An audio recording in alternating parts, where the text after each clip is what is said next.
Good evening. Good evening. It is 6:30, and I'm calling the Champaign County Committee of the Whole meeting to order. Clerk, can you please call the roll? Pugh, Present. Rodriguez, Here. Rogers, Present. Sexton, Smith, Storr, Present. Straub, Yes. Taylor, Here. Thorsland, Here. Vantage Theronot, Here. Wilson, Here. Cowart, Esri, Here. Farney, Here. Furtado, Greer, Here. Hanauer Friedman, Here. Locke, Here. Lokshin, Here. Michaels, Owen, Here. Carter. Here. We have a quorum.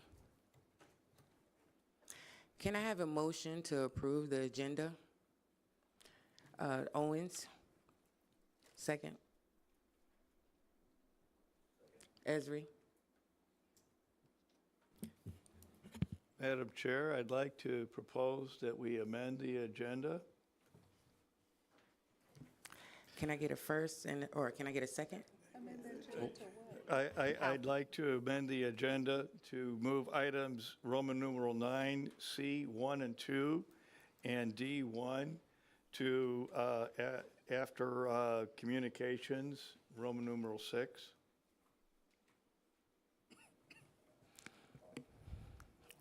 Okay, so can I get a motion to move number 9, C1? I'll second it. Okay, second by Rogers. And can I get a roll call? Discussion, open for discussion, I'm sorry about that. Is this open for discussion? Seeing none. Okay, so is there amendment to the agenda proposed? All in favor, please signify by saying aye. All opposed? Same sign? Motion carries.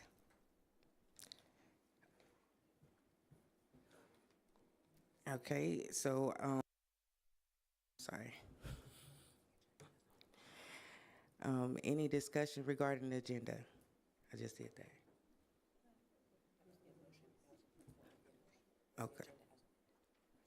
Okay. Can I get approval of the amended agenda? Aye. Those opposed, same sign. That motion carries. Can I get approval of the minutes? Motion by Locke, second. Michaels. Public participation. Oh, any discussion? I'm sorry. Okay, moving right along. Okay, all in favor signify by saying aye. Those opposed, same sign. Motion carries. Public participation. I have Brad Wakefield.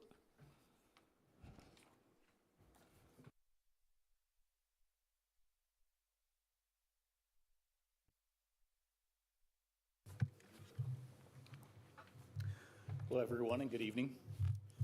My name is Brad Wakefield, and I'm a detective with the Champaign County Sheriff's Office, as well as a representative of the Champaign County Sheriff's Office Fraternal Order of Police Law Enforcement Union. I'm here tonight in representation of our union, as this evening you will consider the annual proclamation designating the week of May 12th as National Police Week in Champaign County.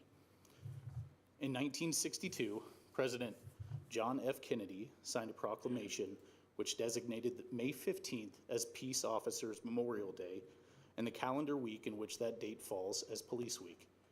Established by a joint resolution of Congress in 1962, National Police Week pays special recognition to those law enforcement officers who have lost their lives in the line of duty for the safety and protection of others. Tragically, 6 months following the ratification of this historic resolution, the Champaign County Sheriff's Office was met with the bitter reality of such a profound and heartbreaking loss. On Saturday, December 22nd, 1962, Deputy Sheriff Glenn Bud Hewardine, a 22-year veteran of the Champaign County Sheriff's Office and a lifelong citizen of Champaign County, was killed in a non-duty motor vehicle accident on Illinois State Route 130, just 7 miles south of Urbana. Each passing year, as May arrives, we gather at the Champaign County Courthouse, united in our solemn duty to honor Deputy Hewardine and the countless others who have made the ultimate sacrifice. We pay homage not only to their courage, but also to the enduring strength of their families who bear the weight of their absence with grace and dignity. Law enforcement officers across this nation stand as guardians of peace and security, tirelessly dedicating themselves to the protection of our communities. Their sacrifices, often made in the line of duty, serve as a testament to their unwavering commitment to uphold the rule of law and ensure the safety of all citizens. Their bravery and selflessness serve as a source of inspiration, reminding us of the profound impact they have on the fabric of our society. With these sacrifices firmly in our hearts and minds, we request that the Champaign County Board approve this proclamation honoring the week of May 12th, 2024 as National Police Week. Together, let us honor the memory of those who have fallen and reaffirm our commitment to the noble cause of justice and peace. In this moment of reflection and gratitude, we would also like to extend our deepest appreciation to every member of the Champaign County Board. Your unwavering support and steadfast commitment to our mission of ensuring the safety and well-being of every member of the community are truly commendable. Your dedication does not go unnoticed, and we are grateful for your service and commitment to the Champaign County. Thank you. Thank you, Mr. Wakefield. Next up, I have Susan McGrath.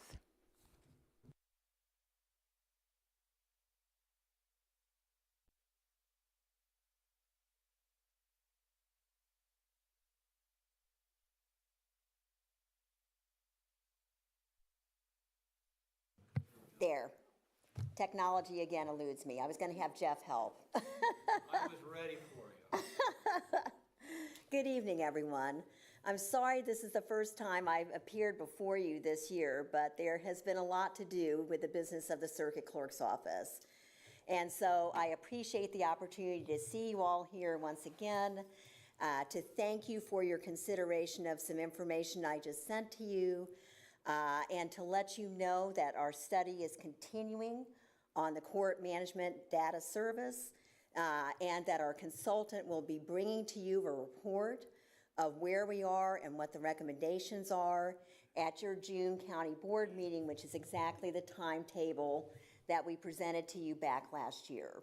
So it's not often that we can celebrate that our consultant is producing a product on time, within budget, on the table that is scheduled, but that's good news for us all, and a very important project that we are all very thankful to have everyone's joint involvement with. Secondly, I had also sent you some information about elected official salaries. Originally, we were going to discuss that at this meeting. However, it was our consensus that we move that to the May board meeting, and so you all won't have that for consideration before you this evening.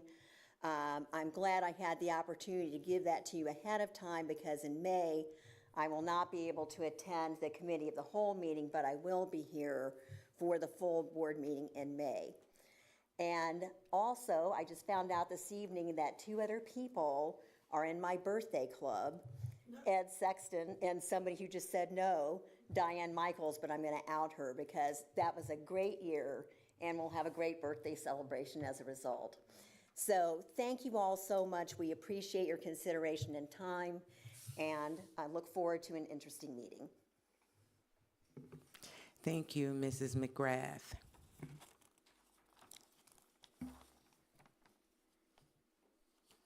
Next up, Aaron Borden.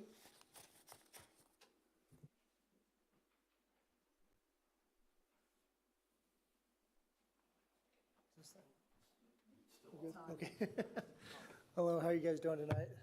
My name is Aaron Borden. I'm a correctional officer at the Champaign County Jail, and just here tonight to, on behalf of the Champaign County Correctional Division, I'd just like to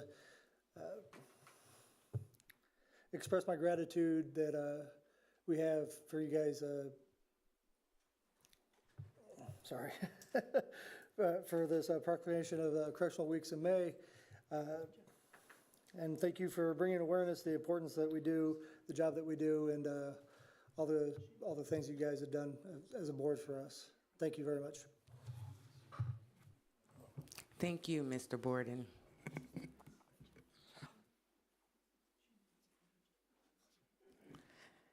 So I'd like to pass the mic over to Dr. Storr. Thank you, Chair Carter. I'd like to,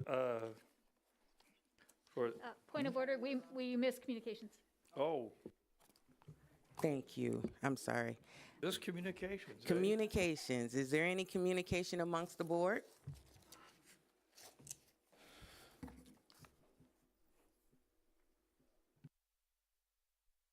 Ms. Straub?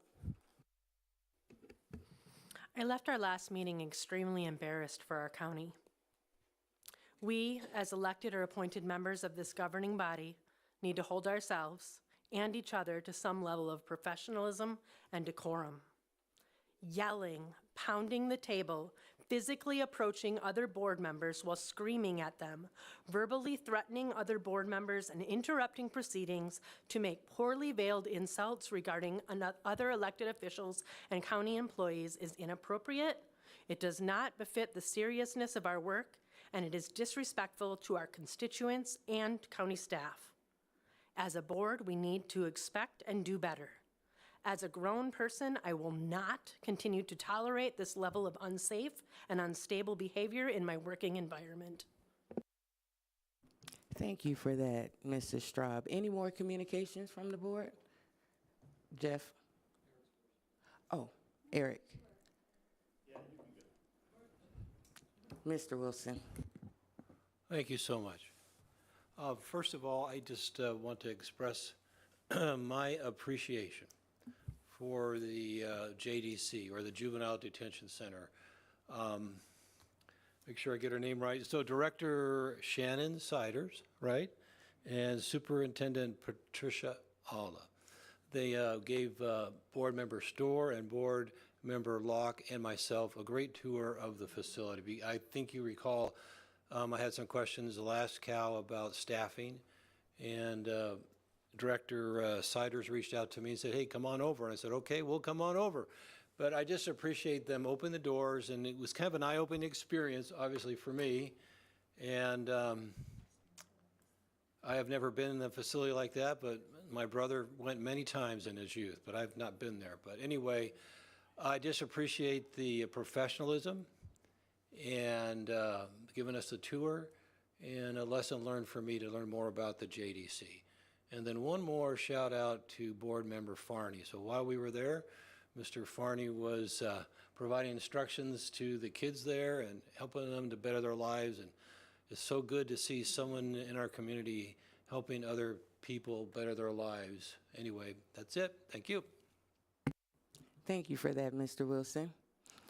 Mr. Eric. Thank you. Now I want to meet your brother, Jeff. He's passed away, but thanks. Okay, sounds like you might have been an interesting person. Not that you're not. March comes in like a lion and goes out like, well, a lion. Sometimes we all thought maybe it was a little windy in March around here, and it was. But to put some focus to that, on March 24th and 25th in the United States of America, wind power was the second means of generating power in the whole country, over nuclear and just after natural gas, which is predominant. The percentages for those days were natural gas, 33% of the power, wind 21, and nuclear 20. And most of that happens west of the Mississippi, but as we know, the grid is a national thing, except for our friends in Texas, who do it their own way.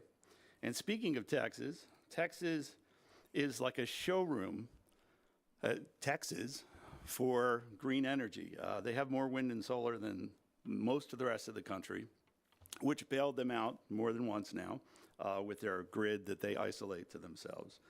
For green power, solar in Texas right now is cheaper than anything else by a factor of 1 or 2. It provided 1/3 of the power Sunday before the eclipse, solar did in Texas. What about the eclipse? They went right through the eclipse because Texas is also adopting battery storage down there. Because again, they're like a lab for green power down in Texas. And if you've been through Texas, you can see it. I bring this all up because the eclipse was cool, and we've been approving a lot of solar lately, and we've been hearing about battery storage and ELOC. And more importantly, I bring it up because I want to remind you that we're currently not compliant with the state when it comes to solar and wind in our ordinance. So we may have to revisit that someday. I don't think it's going to stop coming to the county. I don't think it's going to stop coming to Illinois. And I think it's inevitable that we have to revisit that. So thank you. Thank you, Mr. Thorslin. Ms. Jenny Lotskin. I was reminded by Mr. Wilson's shout out to the JDC that we were lucky enough in the the Facilities Committee to get a tour of the Highways Department from Mr. Jeff Blue this last Tuesday before our meeting. It's fascinating to see all the work that gets done on site there. And then also, as just a reminder to other folks, the JDC has opened their doors, Highways has opened their doors. Ellie and I have met and toured the circuit clerk's office, the county clerk's office. There are so many offices that are willing and able to have you come in and tour and learn more about what they do, meet the staff. They've all been very receptive to us, so I welcome you to reach out. Thank you for your comment, Ms. Lotskin. Mrs. Rodriguez. Thank you. I share Ms. Straub's sentiments about our meeting was it Thursday? To me, in my 4 years on the board, I've never seen anything quite like that. And not just in that meeting, but a pattern of choices and behavior that we have seen. And I believe we need to call out, and that cannot continue. On the board, we need to have members, regardless of side of the aisle, regardless of opinions, thoughts, convictions. We need to have a free-flowing conversation that is free of intimidation. If we do not achieve that, we have failed the county. That is the basic function of this county board. And I want to say not even, the other thing I want to add here, not even just threats and intimidation, but threats towards other members. If you do X again, I will, should never be said on this board. That to me is out of line and it is dangerous. Also, personal attacks and questioning the character of our constituents is another thing that cannot continue. We need to resoundedly oppose this as a board and call it out as we see it. I have not spoken to a county board member who is proud of the meeting or the pattern of behavior that we have been entertaining for the past couple weeks. And for me, I don't only say that this cannot continue, I say that this will not continue. Thank you. Thank you for your comment, Ms. Rodriguez. Any more board communications, comments? Mr. Farney. Thank you. First, I'd like to recognize the untimely passing of a colleague of mine, Mr. Patrick McHale. Mr. McHale was a teacher for the Regional Office of Education, and he had been educating students at Champaign County Juvenile Detention Center. Pat was in his 5th year of teaching. Pat was in his 50th year of teaching, having actually started his career at the Cook County Juvenile Detention Center School, and then teaching many years in the Chicago Public Schools. After he retired full-time from teaching, Pat and his family moved here to Champaign County because they wanted to see what it was like to not live in the city. The calling to teach called him back, and so for the last 5 years, he taught at JDC. Pat was one of a kind. The kids had a great relationship with Pat. He was a fantastic mentor for me when I started teaching for the regional office. He taught the kids what it was like to be a male role model, and those kids desperately need that. And I can tell you right now that the kids at JDC miss him dearly. He passed away very suddenly from a very brief illness over spring break, and he is missed dearly. Second, I also feel that I need to address a situation from last week. There were accusations made against me at that Special Finance Council, and at no time in any meeting did I attack any member of this board. During the finance agenda setting meeting, I did raise my voice, and I did so, and I apologize for that. I did so because I was so dumbstruck at what was being discussed at that meeting and the defense of the actions of what was being discussed. The subject of our meeting last week, the blatant misuse of county resources for political matters, asking employees to reimburse for items that are not incurred, and the thing that just floored me, viewing of pornographic images while other employees are in the room, and that anyone could defend an employee. I was dumbstruck by it. And so, yeah, I raised my voice. I worked for Champaign County. I started with Champaign County back in 2006. I've seen employees let out of the building for lesser offenses. We cannot stand for that. And to have the county board chairman defending that, I'm sorry, yeah, I raised my voice. I was shocked. Other officials who were in that meeting can confirm my actions. Last week, I also learned that I hold special powers over county officials, namely Executive Summers, through our supposed weekly meetings.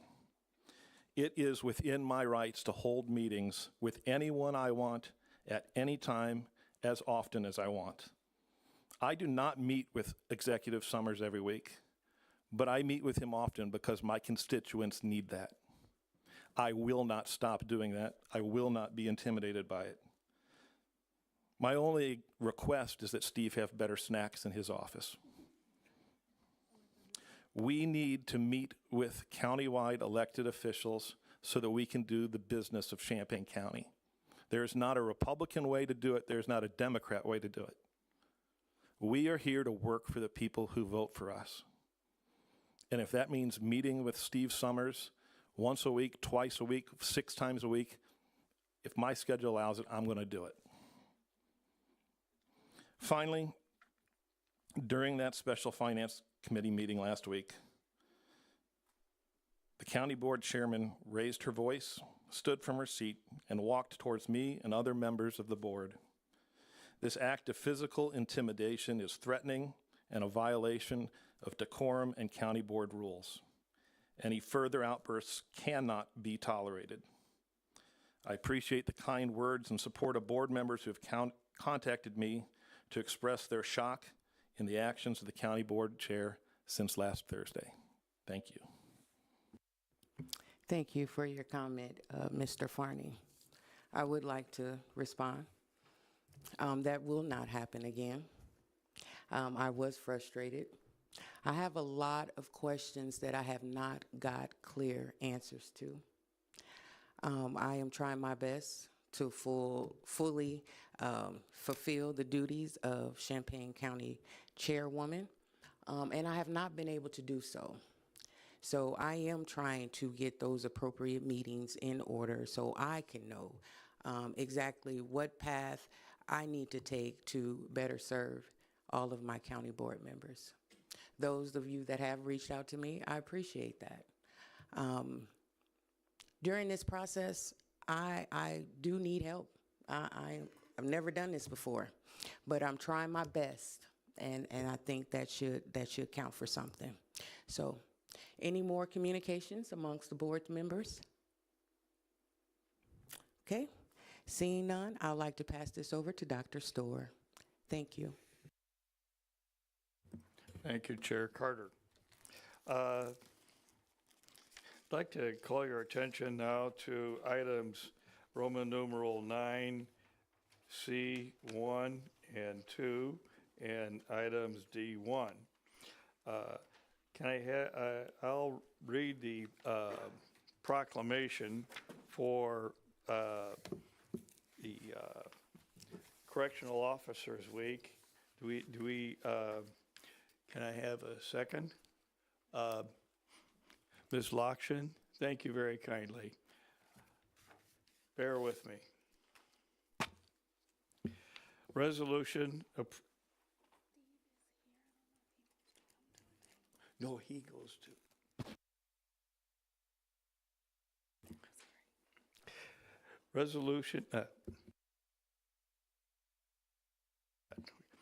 Resolution approving the proclamation and designating the week of May 5th as National Correctional Officer Week. Whereas the Congress and President of the United States have designated the week of May 7th as National Correctional Officer Memorial Week, and whereas the members of the Champaign County Sheriff's Office play an essential role in the criminal justice system, and whereas the contributions they make to American law enforcement, while not highly visible, are substantial. These men and women are responsible for ensuring the custody, control, and safety of inmates held in U.S. jails and prisons, directly supervising the incarceration and rehabilitation of criminal offenders. Correctional officers are an essential part of our nation's criminal justice system. And whereas the general public should fully appreciate the correctional officers' capable handling of physical and emotional demands made upon them daily, their profession requires careful and constant vigilance, and the threat of violence is always present. At the same time, these dedicated employees try to improve the living conditions of those who are being confined. And whereas the men and women of the Champaign County Sheriff's Office unceasingly provide a vital public service, now, therefore, it is proclaimed by the Champaign County Board that the County Board calls upon all citizens of Champaign County and upon all patriotic, civic, and educational organizations to observe the week of May 5th through May 11th, 2024 as Correctional Officers Week, with appropriate observance, which all our people may join in commemorating correctional officers past, present, who are by their faithful and loyal devotion to their responsibilities have rendered a dedicated service to their communities, and in so doing have established for themselves an enviable and enduring reputation for preserving the rights and security of all citizens. It is further proclaimed that the Champaign County Board calls upon all citizens of Champaign County to observe the week of May 5th as National Correctional Officer Week in honor of those correctional officers who, through their courageous deeds, have made the ultimate sacrifice in service to their community, or who have become disabled in the performance of duty. Let us recognize and pay respect to the survivors of our fallen heroes. Presented, adopted, approved by the County Board this 9th day of April, Anno Domini 2024. May I have a well, we've already had a second. Captain Kerry Voges is here, along with, I'll get his name here, Aaron Boardman. Would you care to speak to the motion, to the resolution?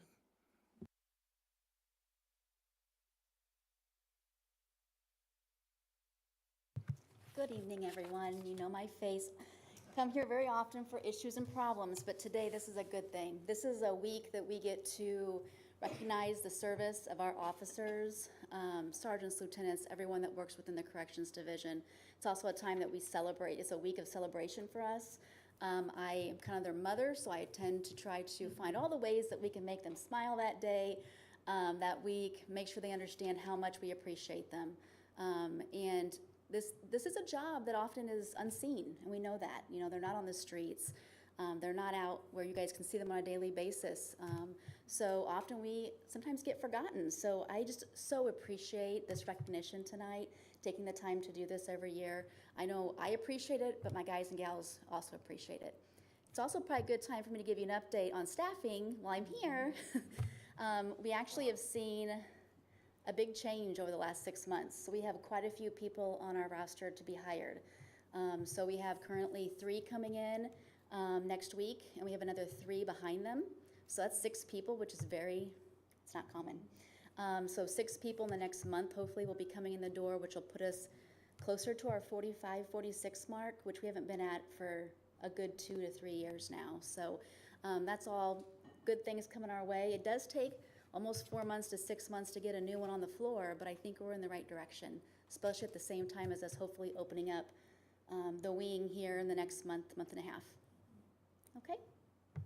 Did I hear that correctly, that the new addition to the jail is expected to open sometime soon, which would return some of the inmates to Champaign County? Yeah, so the plan, so everyone kind of has an idea, is we were hoping to open May 1st. Typical construction, you guys know it's not usually the exact date they say, so now we're kind of hoping for June 1st. But even when we open in June 1st, we have to move some of our inmates that are in A-Pod to the new unit, so that way they can do construction in A. Then we'll move B to A, and then they'll do construction in B, and then we'll move booking. And so it's going to be a process. We're hoping by the end of the year we will definitely have people moved back. So that's another plus. Thank you for that additional information. You're welcome. Thank you for coming. At this time, I'd like to recognize Vice Chair Jeff Wilson, who will take over for the, look for a resolution for, or excuse me, for a vote on the proclamation for National Police Week. Jeff? Oh, dang. Where are my manners? All in favor of the, speak to the resolution? All in favor of the resolution as read, signify. Aye. Oppose? Motion passes. Mr. Wilson, the floor is yours.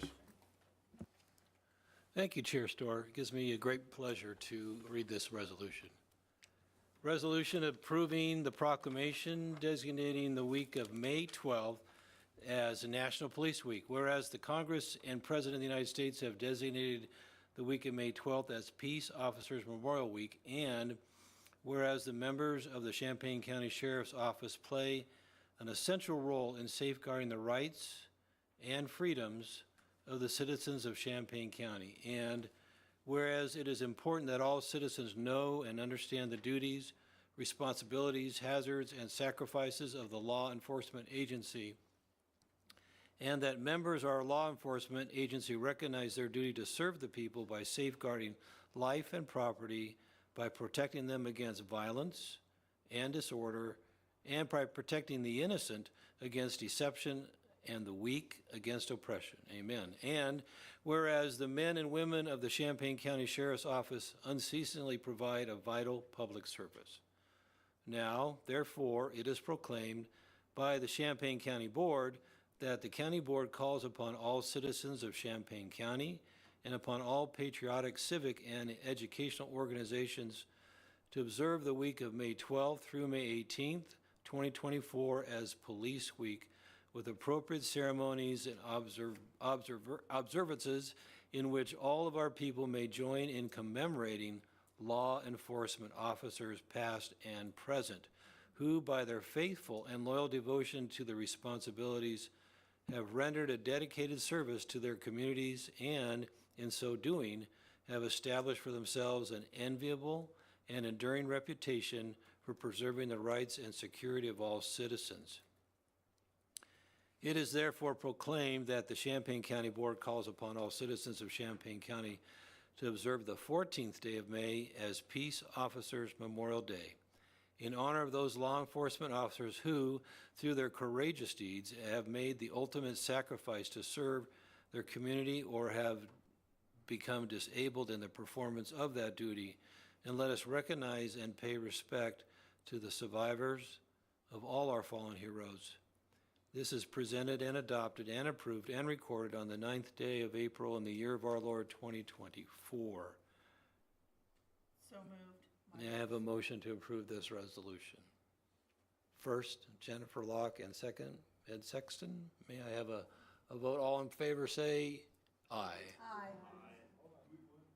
Oh, wait, well, I'll do that second. We Can I recognize them second, or you want me We to do it want now? to ask the sheriff if he would like to speak. Oh, I do. I very do. I thought we would vote first, and then I would do that, but which way would you like to do it? Ah, that's the problem with being new on the county board. You just don't know all the rules. So please forgive me for not obeying the rules, sir. Don't arrest me, but Sheriff, would you provide us a conversation here? Thank you. Good evening, everyone. I'll be short. I appreciate the time. Thank you very much for your consideration in these resolutions and the proclamations. The county board and I, over the last 5.5 years, have formed a very positive relationship, which is not the same as can be said by some law enforcement executives and the boards. And so I want to say thank you very much for that. I think that, that my staff that came out today helps show that our relationship is positive, you're supportive, and in turn I can be supportive to my staff as well. Thank you for this proclamation observing May 5th. The week of May 5th is Correctional Officer Week and May 12th as National Law Enforcement Week. It is my hope that you will be able to join us on May the 14th, which is a Tuesday, at 10 a.m. in front of the Champaign County Courthouse, where we will have a police memorial ceremony to help recognize and remember those officers who've been killed in the line of duty. That's all the information I have right now, but I just wanted to reiterate, I really appreciate our cooperation that we've had.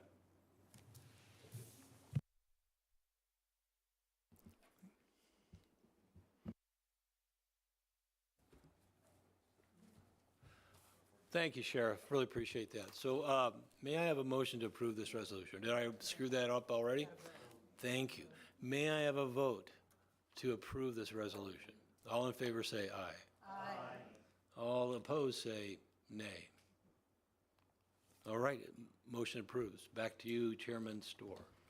Thank you, sir. Our final resolution is to honor Professor Dr. Bruce Hannon, naming the Bruce Hannon Memorial Courthouse clock. We are pleased to have with us past Champaign County Board member, Mr. Steve Beckett, who drafted this resolution. Would you care to read the resolution?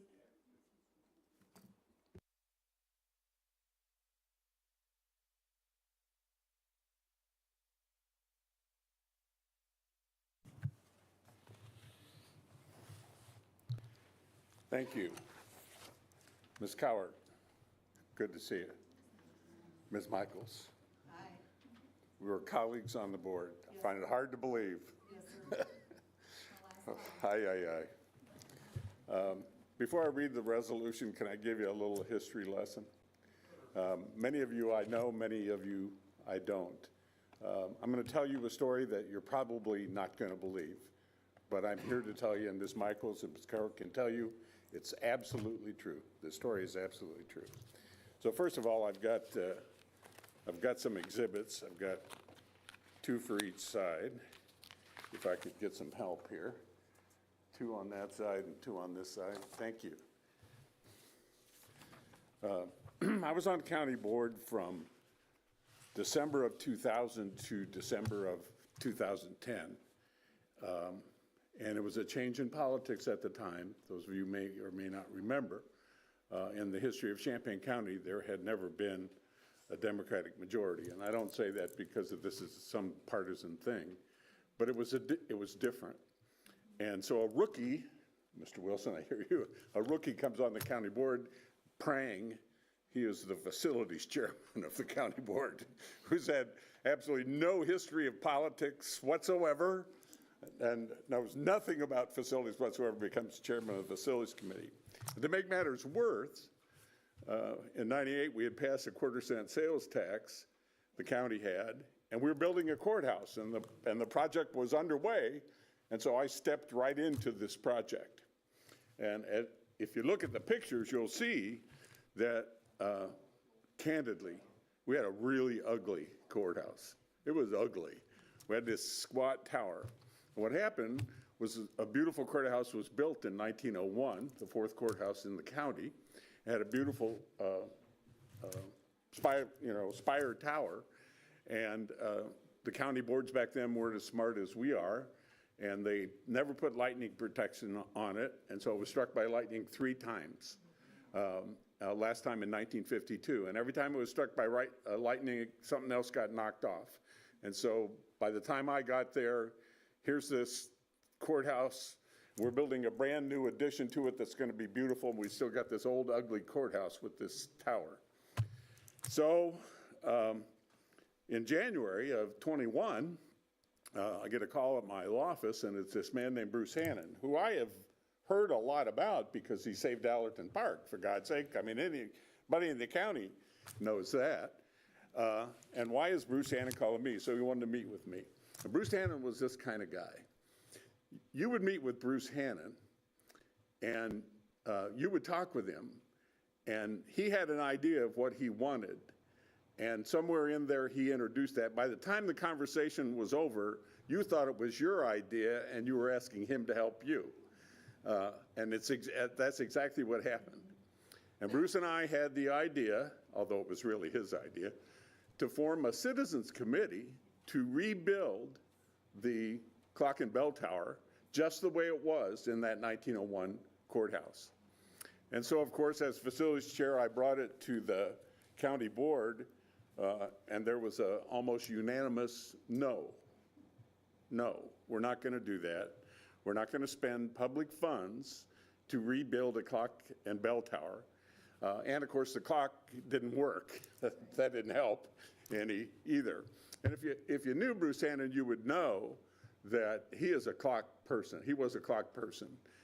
He knew clocks backwards and forwards. I've got a clock in my home that he serviced.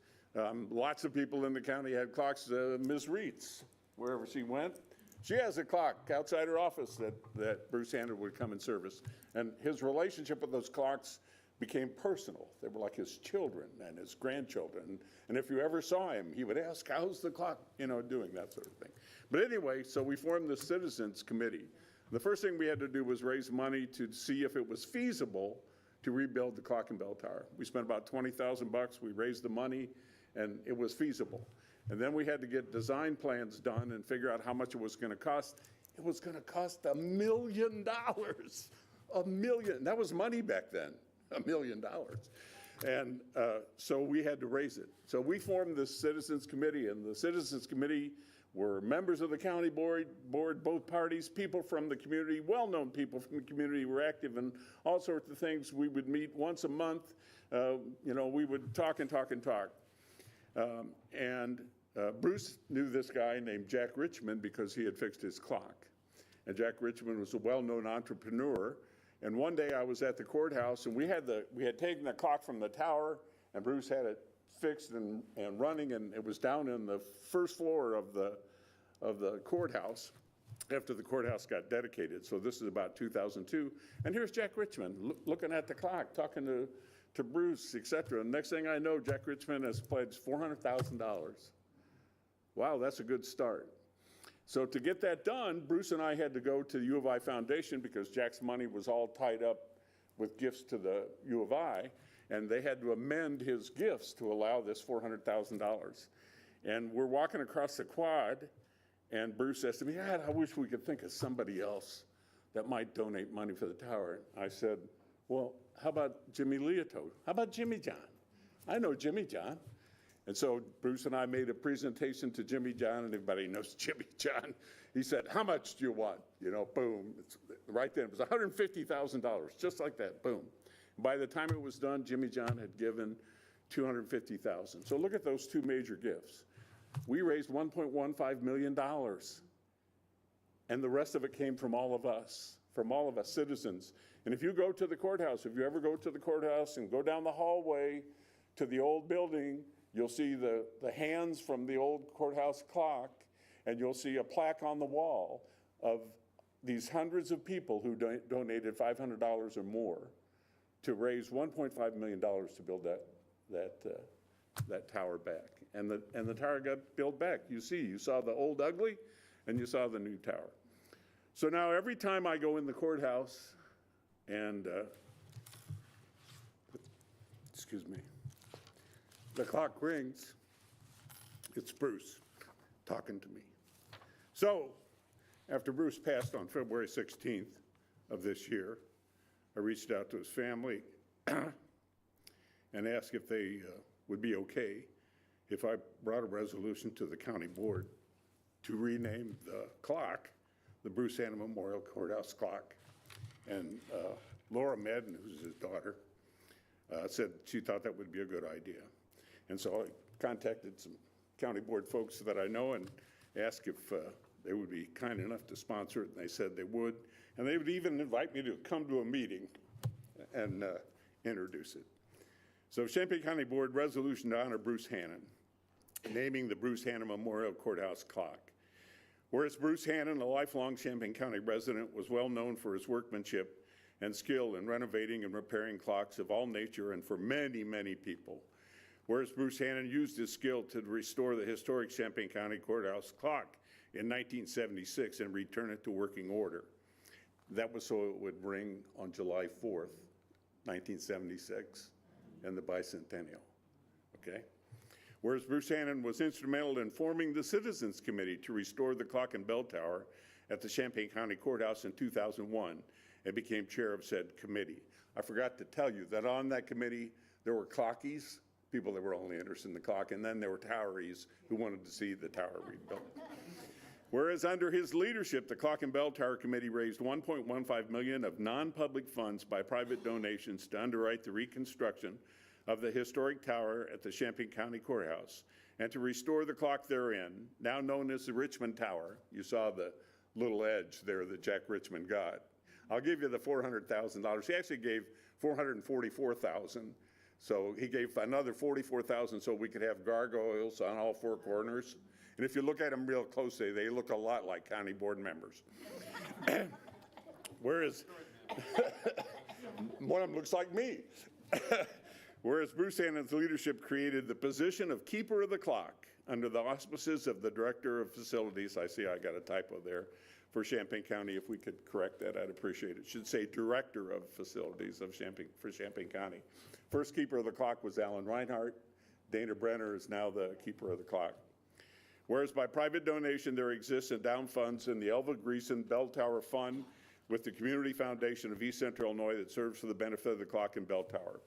Elva Hensley Greason Trust donated 15% of her estate to Champaign County for the benefit of the clock and bell tower with a stipulation that $15,000 of that money must be used for maintenance. And by the way, how do you suppose Elva Greason, Hensley Greason, got to know about the clock and bell tower? Bruce Hannon fixed her clock. And I checked with the Community Foundation for Central Illinois, or East Central Illinois today, and there's approximately $100,000 in that fund, okay? Because when we get to the bottom of this, I'm going to ask you about some money.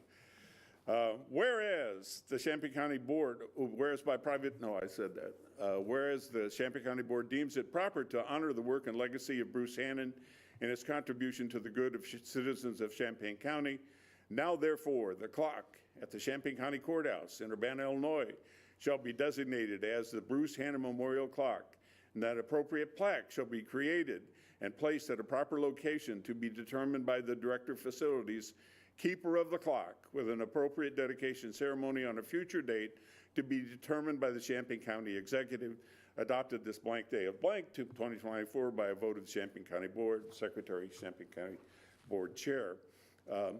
I've been thinking about if you would agree with this resolution about the plaque. And I think the plaque should say, Bruce Hannon, Eternal Keeper of the Clock. Thank you. Thank you. Thank you, Steve. Thank you. Ms. Michaels? Two things. One, that was a huge undertaking, and I remember all of the things that went around it, how people didn't believe it was going to happen. But when the public steps in to do something in addition to what they're already giving, it tells you how good our county and our community is. And Steve, you were very instrumental in that, knowing the right people at the right time, and I certainly appreciate that. And therefore, I'd like to move this resolution. Thank you. I'd like to second that. Mr. Farney, thank you. Discussion? Mr. Farney? I was very happy when Mr. Beckett approached me about this resolution. I also knew Bruce Hannon, and I have a clock that was repaired by Bruce Hannon at my home. And every time I look at it, it was my aunt and uncle that raised my dad. It was their anniversary clock, and it had never worked in all of my years. And I can't even remember who I talked to, but somebody said, you got to talk to this Bruce Hannon guy.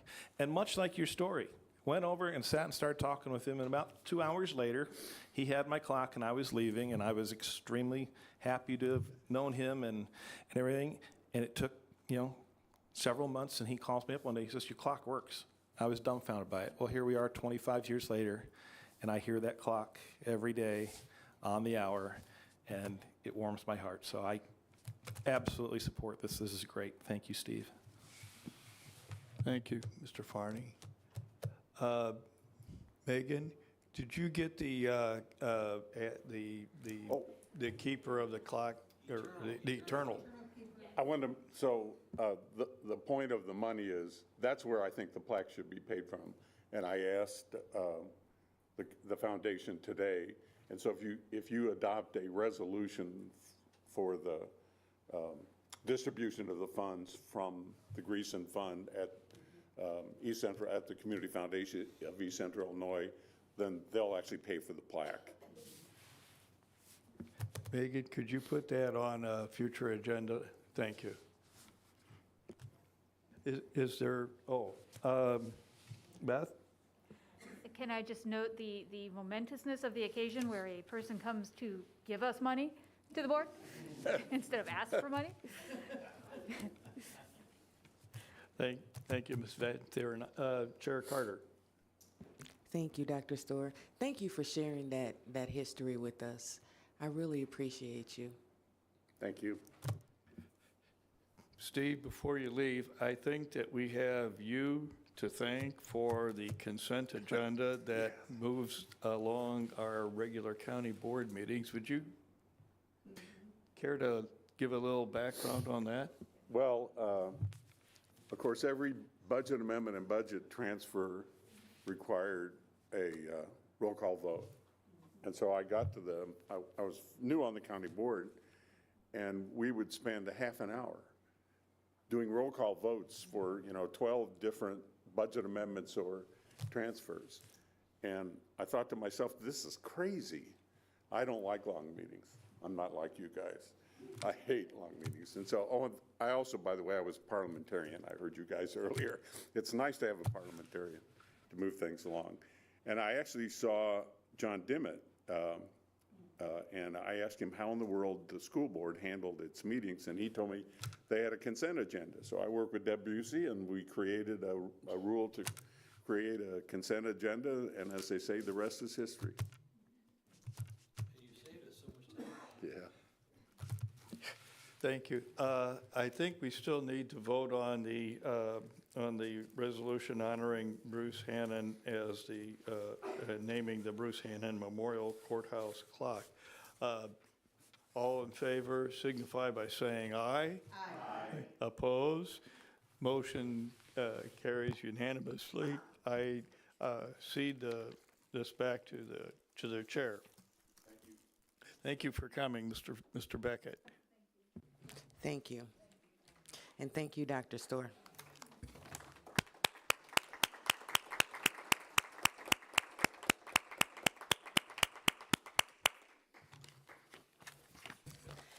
Okay, moving right along, Justice and Social Services, Ms. Leah Taylor. Thank you. Okay, so we have item A, monthly reports are available on each department's webpage through their department reports page. Public Defender for February and March 2024. Emergency Management Agency for February and March 2024. Veterans Assistance Commission, February and March 2024. Probation and Court Services for February of 2024. Animal Control also for 2024. Did I say that wrong? What? Oh. Sorry. Okay.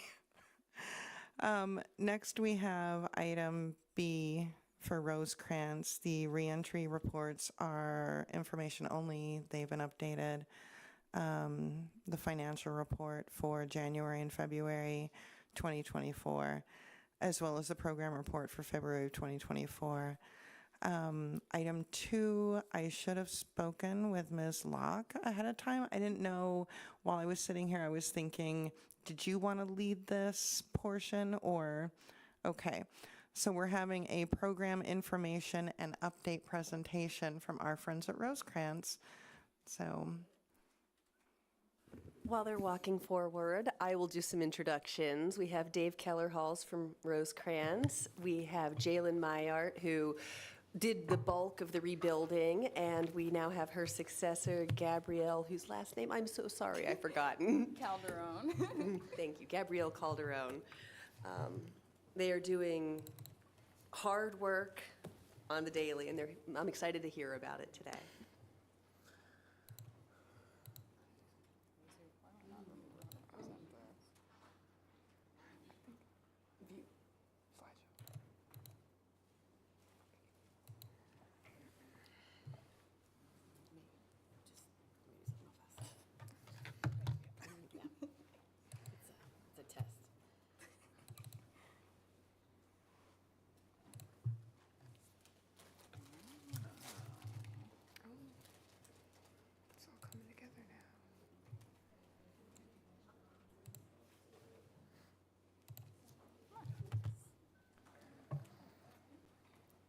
All right. Well, again, thanks for having us and giving us an opportunity to talk about the wonderful things that this team is doing.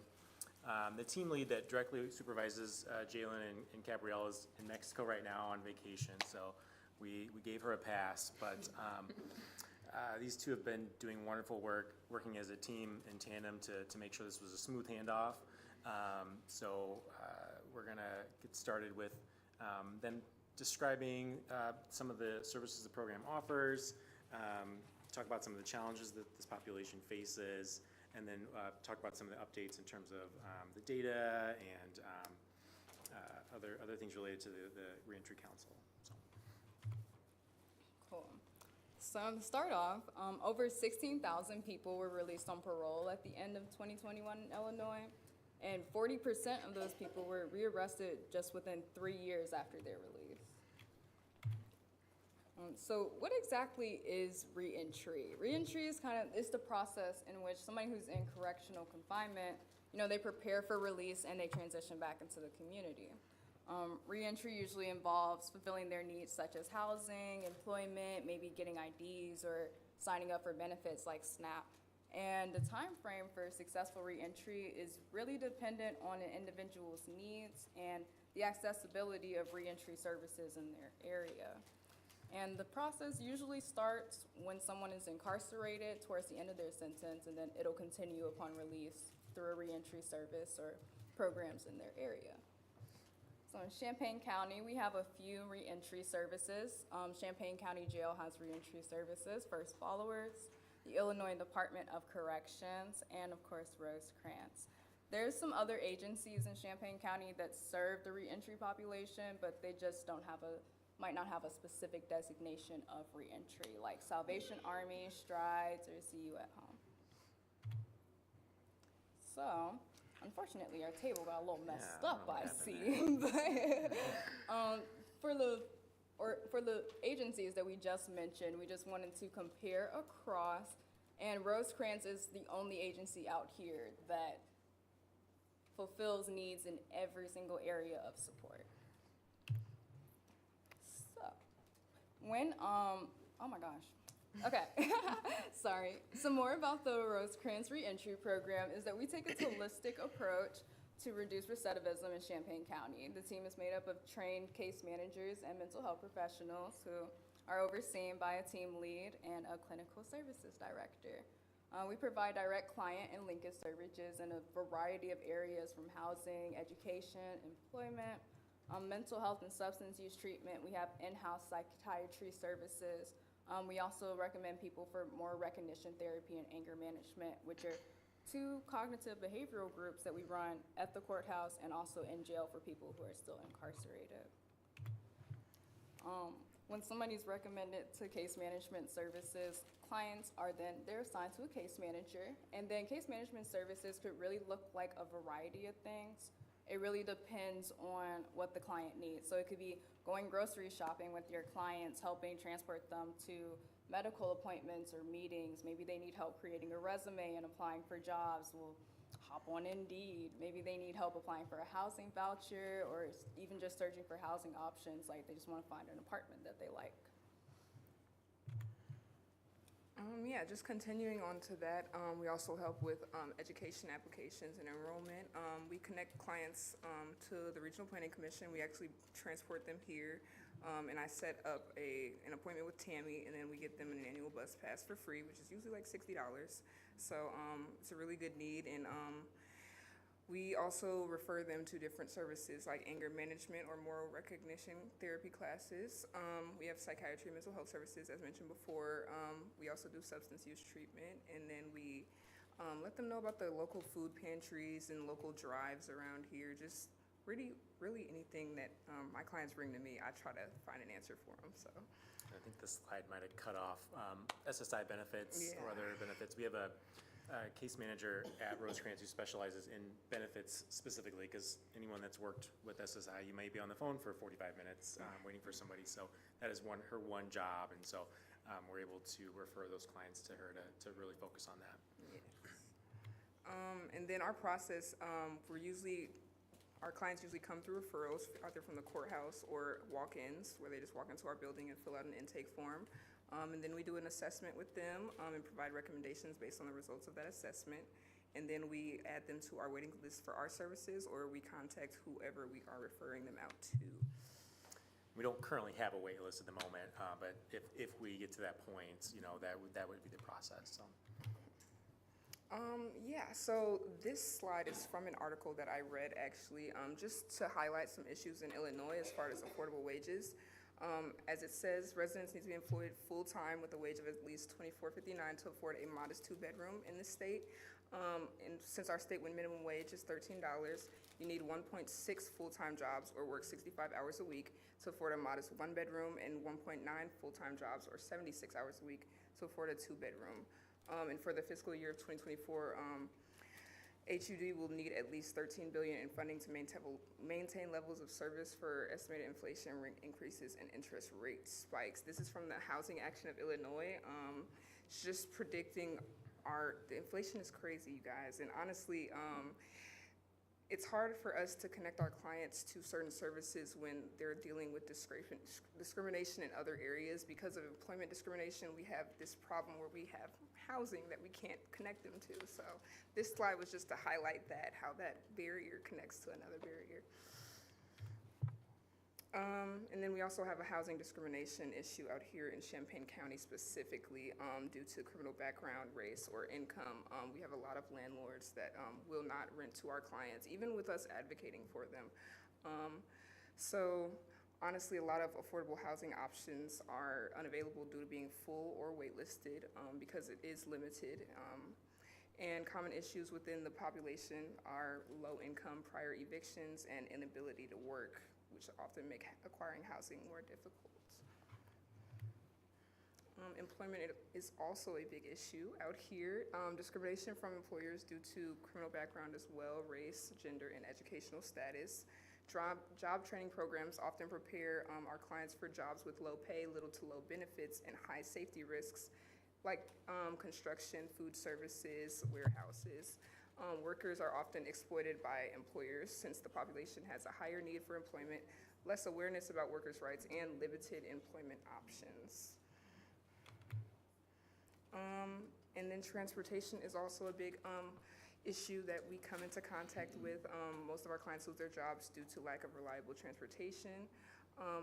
People who are recently released from prison usually have been there for a long time, especially on parole, so they haven't driven in a multitude of years, so we usually have to start from scratch when it comes to the driver's license. But then that usually takes the back seat to prioritize other needs like housing, employment, and SNAP benefits. And then carpooling or receiving rides from friends and family, which is what most of them rely on, is not dependable, and it usually results in late arrivals or missed shifts altogether, which eventually leads to losing your job. So. At the Regional Planning Commission, though, all clients need is a proof of public aid or their case number and a valid form of identification with a picture and a Champaign County address, and they will help out with a bus pass, which is what we do. Just letting you guys know as well. And then our other barriers to success, so lack of healthy supports as far as family, friends, or access to different resources. Rearrests, lack of communication skills. We lose a lot of clients just from like lack of contact after reaching out.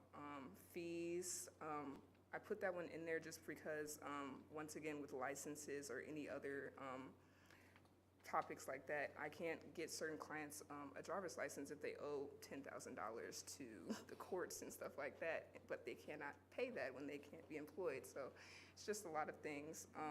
Ineligibility for services. I have a lot of clients that are in that mid-range who apply for SNAP or something like that because they can't afford it on their own, but then they get denied because they make too much money by the gross. So, and then difficulty navigating systems.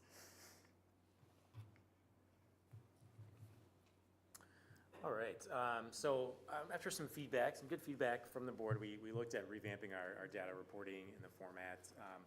I think the previous longtime case manager had his own data gathering methods, and it's kind of not great, not really digestible, and sometimes confusing. So we really wanted it to be easy to look at, paint the picture as accurately as possible, but also not challenging to read and digest. So you have a copy of that with you. You might maybe a double copy if you've got the February report in your board packet too. So.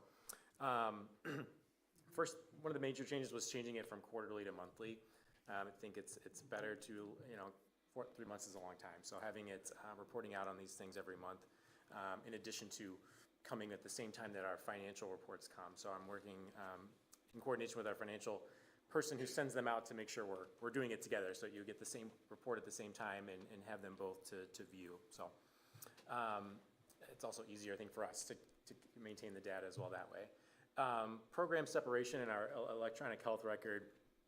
In the past, reentry clients were all within our criminal justice episode. When I say episode, that's our EHR's way of designating a program. So you might have outpatient mental health, you might have psychiatry, we have criminal justice case management.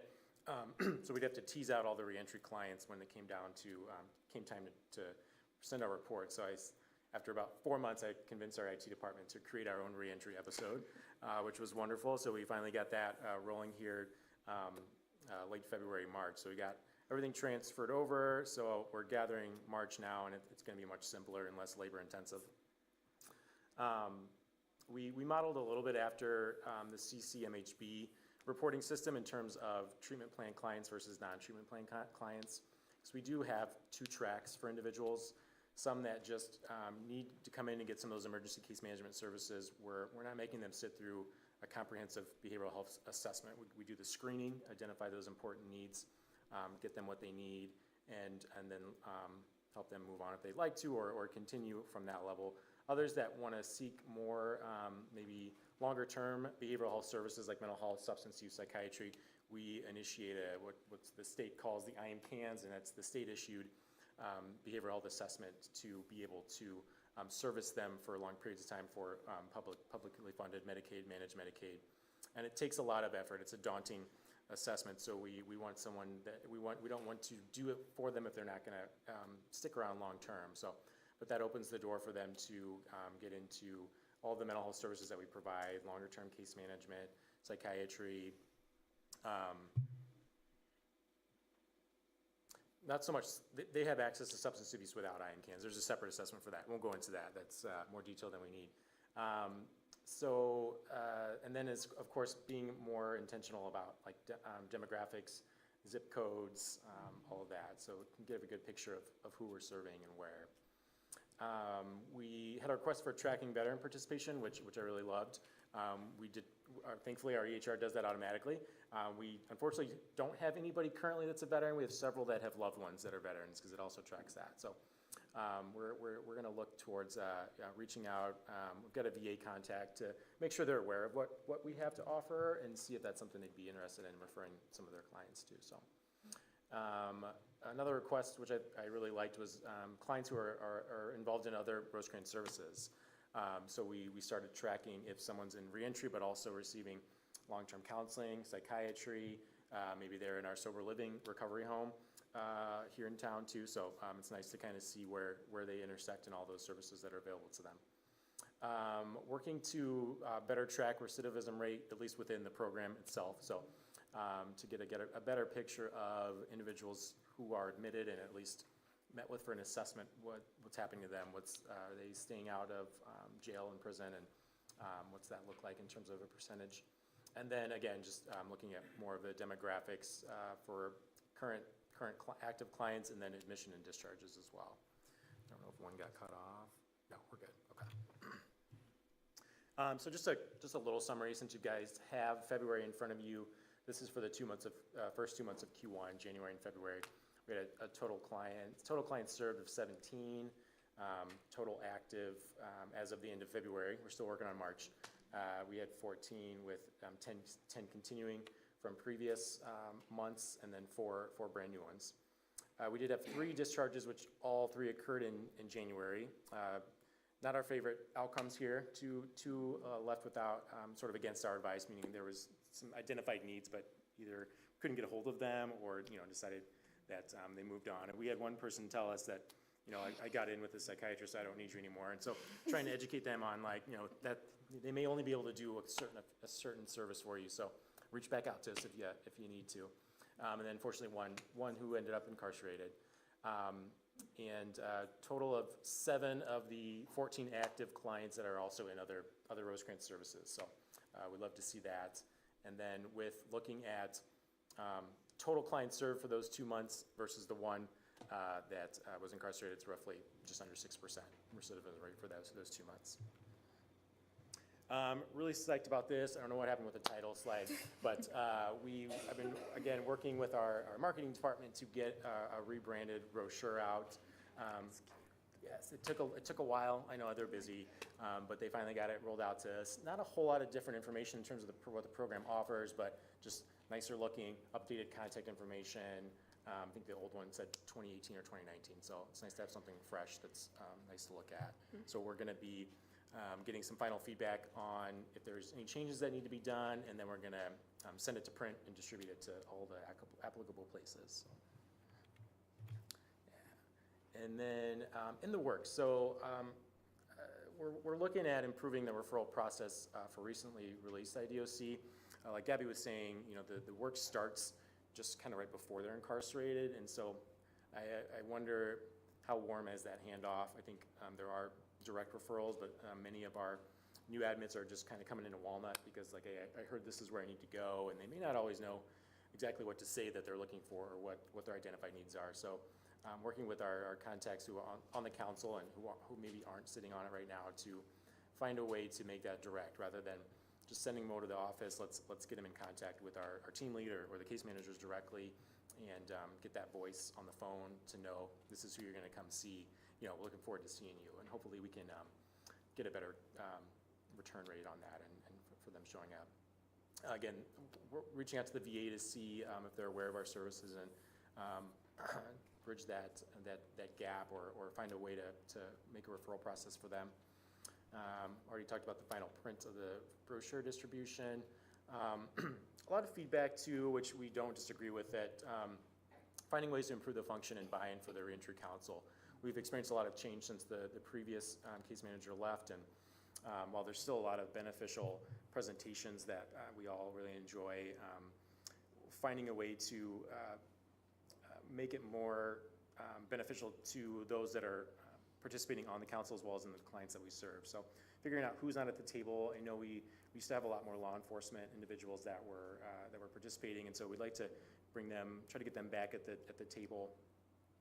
Looking at more initiatives for systemic change, trying to address some of the discrimination that is going on currently. I know the city of Urbana has a city ordinance that's geared at preventing some of the discrimination with housing. Don't know how well it's being followed through or how we can track that, but finding ways to get other, with state representatives involved. We've got Senator Faraci's office involved as well, so it's great to have them, but being more intentional about a process for pushing for that change. Got an upcoming meeting with the previous co-chair, Captain Bogus, so I'm looking forward to that on Friday to, in some manner get back to when it was in its heyday, and really had a good flow going, and participation was at its best. I'm hoping Celeste's available for that as well, and look forward to anyone else that would have feedback that would like to share and work towards making those improvements. And then looking at adding individuals with lived experience to the council and exec committee. I was very pleased to see Benjamin on here officially getting appointed for the citizen community representative. It's wonderful. He adds such value to the council, and we've even had him join us on the reentry executive committee as well. So we hope that he's able to join that as well more frequently. So all right, that's all for that one. Just a few references from the data points that were brought up. And then we'll open up for questions, comments, feedback. Yes. Jen Straub. Hi. Thanks. This is really exciting. I think that I speak for all of us when I say how great it is to see all of the data and to see your work. It's very exciting, and I think obviously a lot of hard work went into this. I'm a housing case manager at Cunningham Township in my day job. So I definitely heard your frustration around housing discrimination when it comes to criminal backgrounds. And I'm proud that I work in Urbana where we're working on it, right? It's not perfect, but we're working on it. It would be great if we could adopt this either by all municipalities or as a county. I'm not sure how that works with home rule. We'd have to ask the state's attorney's office at some point. It's gone, I think. But if we want folks to do better, we need to let them. So that's exciting. I would encourage you all to work with Hope Fair Housing. It's something that we've been doing, and I would love to talk to you about that, both for source of income discrimination and criminal background check discrimination.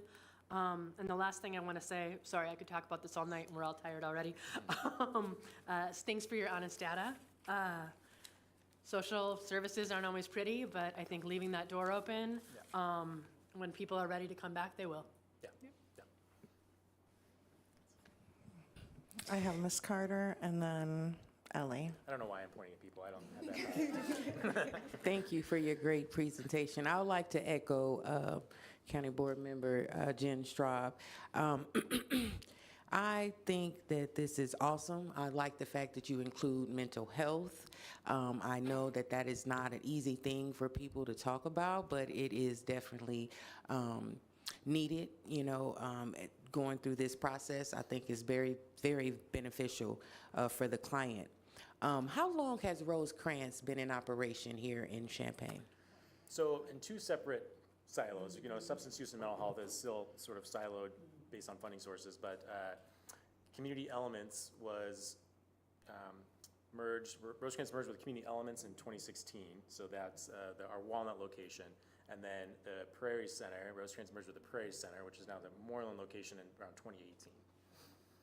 And then Rosecrans itself, from the original headquarters in Rockford is like gosh, they're going to be mad at me for, but 1914 or something. It started out as an orphanage for children, and sort of in recognizing the need of those individuals, sort of morphed into substance use, and then they kind of brought in mental health and are now trying to merge into more of a behavioral health as much as possible outside of the funding sources. I got one more thing, I'm sorry.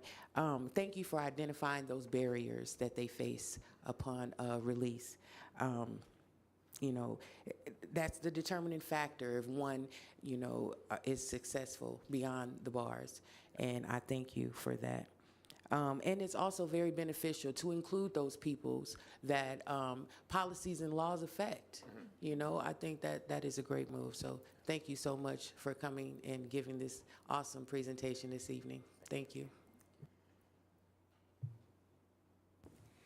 Hi, thank you as well. I feel like I have to look. Okay. I have 3 really quick, hopefully, questions. One, are these numbers, the 14 that you're currently serving, like how typical is that for your client numbers? I feel like it's lower than it could be. I think with the program changes and it not being marketed as well as it could be, I think there was a time where it was much higher. And so we're hoping to, see a quarter or double, and with getting it out there a little bit better. Yeah. And how do you coordinate with other organizations like First Followers who are working with similar groups of folks in our county? So we have a very large resource binder, and now we're moving it to electronic. But so any new person coming in knows here's what's used for this, here's what's used for this. So First Followers, if they're not already connected with them, we let them know here's a resource for you for that, peer support and many other things that we may also help with. But if the more the merrier to help get this person through. First Followers was on the council for a while too. I think the individual that was participating might have moved. So we're going to try to work towards getting another representative from there to participate and better collaborate. And how long do you typically work with any one client? I was just gonna put my average. Since I've been the case manager longer, I started in November, and I'd say about around 4 to 5 months is usually when services are connected. But it also does depend on how many services needed versus what barriers exist for those services. So it's kind of individual at the same time. Thank you so much. Ms. Michaels? Yeah, I basically have a couple statements. One, I like this format. It's very nice and it's very easy to see, and we can find our own areas that we are responsible for and noted things. And I know Rosecrans has evolved, but when it began and when it merged and things, my feeling was that Rosecrans would be the head of the place to go, and the one that would be the most beneficial to all of our people in our community, take the lead, if you will, on these type of services.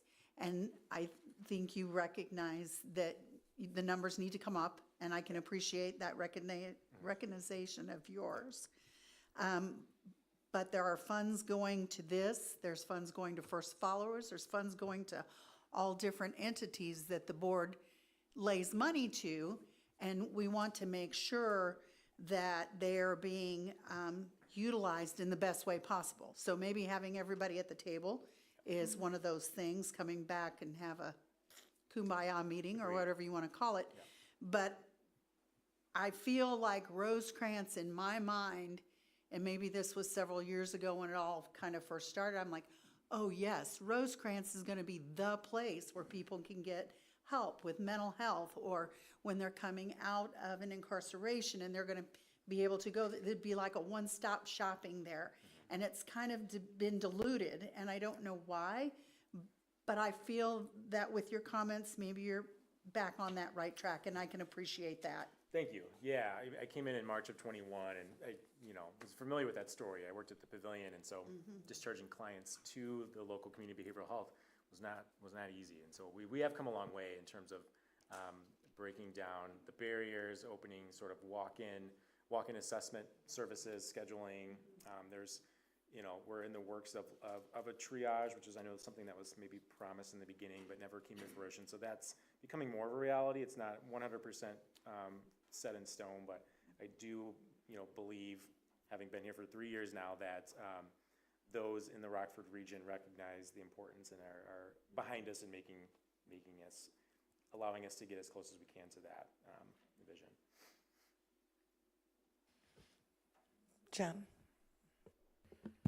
Thank you for being so easy to work with. When I come in guns a-blazing and tell you, like, hey, we need a meeting because things need to change, you didn't run from me. Thank you. No, I appreciate that.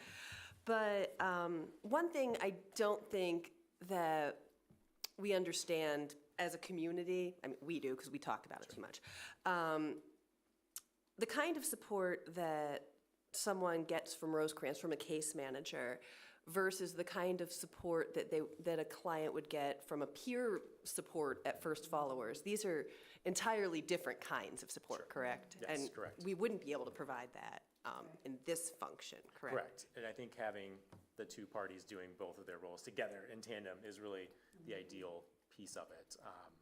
So that's, I think, definitely one of the goals on our task list. And so while in our community we have a ton of siloing and there's resources here and there's duplication of services, sometimes we do need that necessary redundancy, right?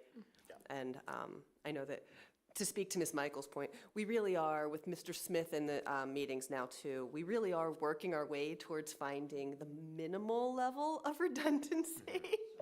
But still, it's always going to be necessary to some regard. Yeah, I think especially with this population, because we can market as great as we can, but who knows where they're going to land? And if there's maybe multiple access points, like, that's great. Let's do that, and then make sure that we're working together to support them and get them back on track.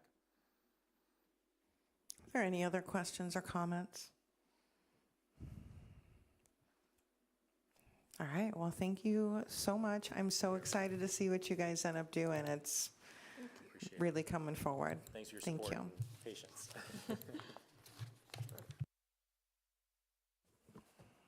All right. I don't have any other business. Does anybody else have other business for Justice and Social Services? No, I don't have a chair's report, and we have nothing to put on the consent agenda. Back to you, Chair. Thank you, Ms. Taylor. I'm going to hand the mic over to the Finance, Ms. Ellie. Okay, I'm going to hand the mic over to JJ, Mr. Farney. Thank you, Chair. Item A1 is a budget amendment BUA 2024/3-411, Fund 1080 General Corporate, Department 075 General County, increased appropriations of $64,641.25, increased revenue 0. Reason to pay the final invoice for the 2022 workforce study. Could I have a motion? Mr. Owen, seconded by Beth. I'm sorry, I'm going to butcher your name. Vandersneer. You're seeing Philo at its greatest right now, okay? Beth seconded. Any discussion? Ms. Locke. I guess I just have two questions about this. One, do we know, did we receive the invoice and we just didn't pay it? Or was it never sent? My understanding is that at the end of 2022, or December of 2022, when this was sent, was a transition period between the former county executive and the current county executive. And it may have been lost in the shuffle then. It was discovered by Gallagher when they started to bill us for our current study, and they said, hey, you still owe us this money.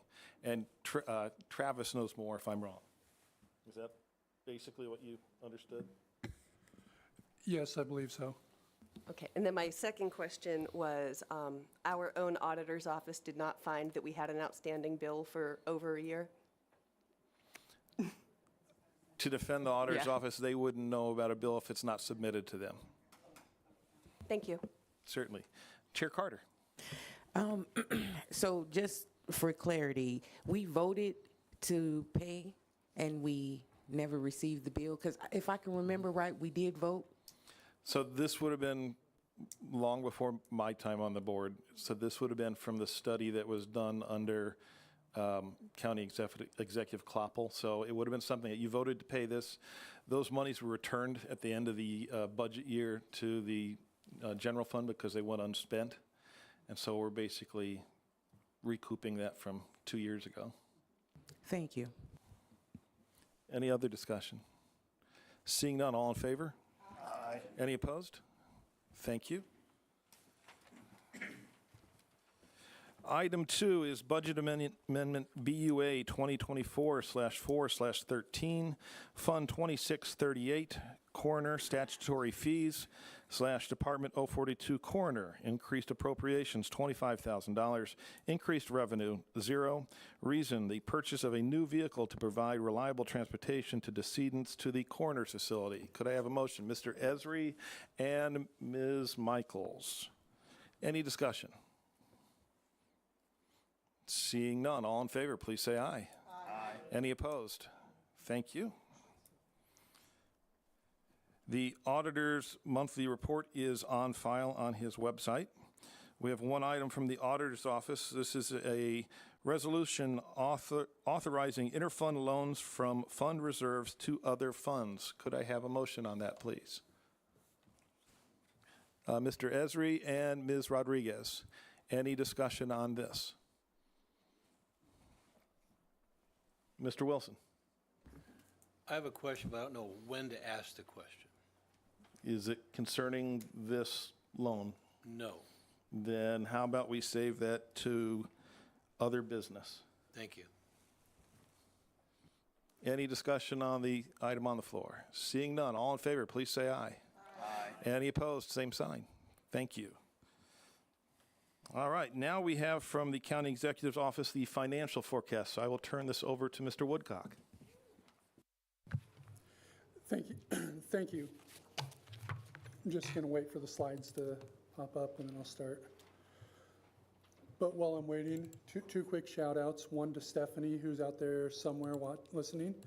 And number 2 to the sheriff, who, when he heard that I was presenting on the finance stuff, he was so excited he sat here and waited.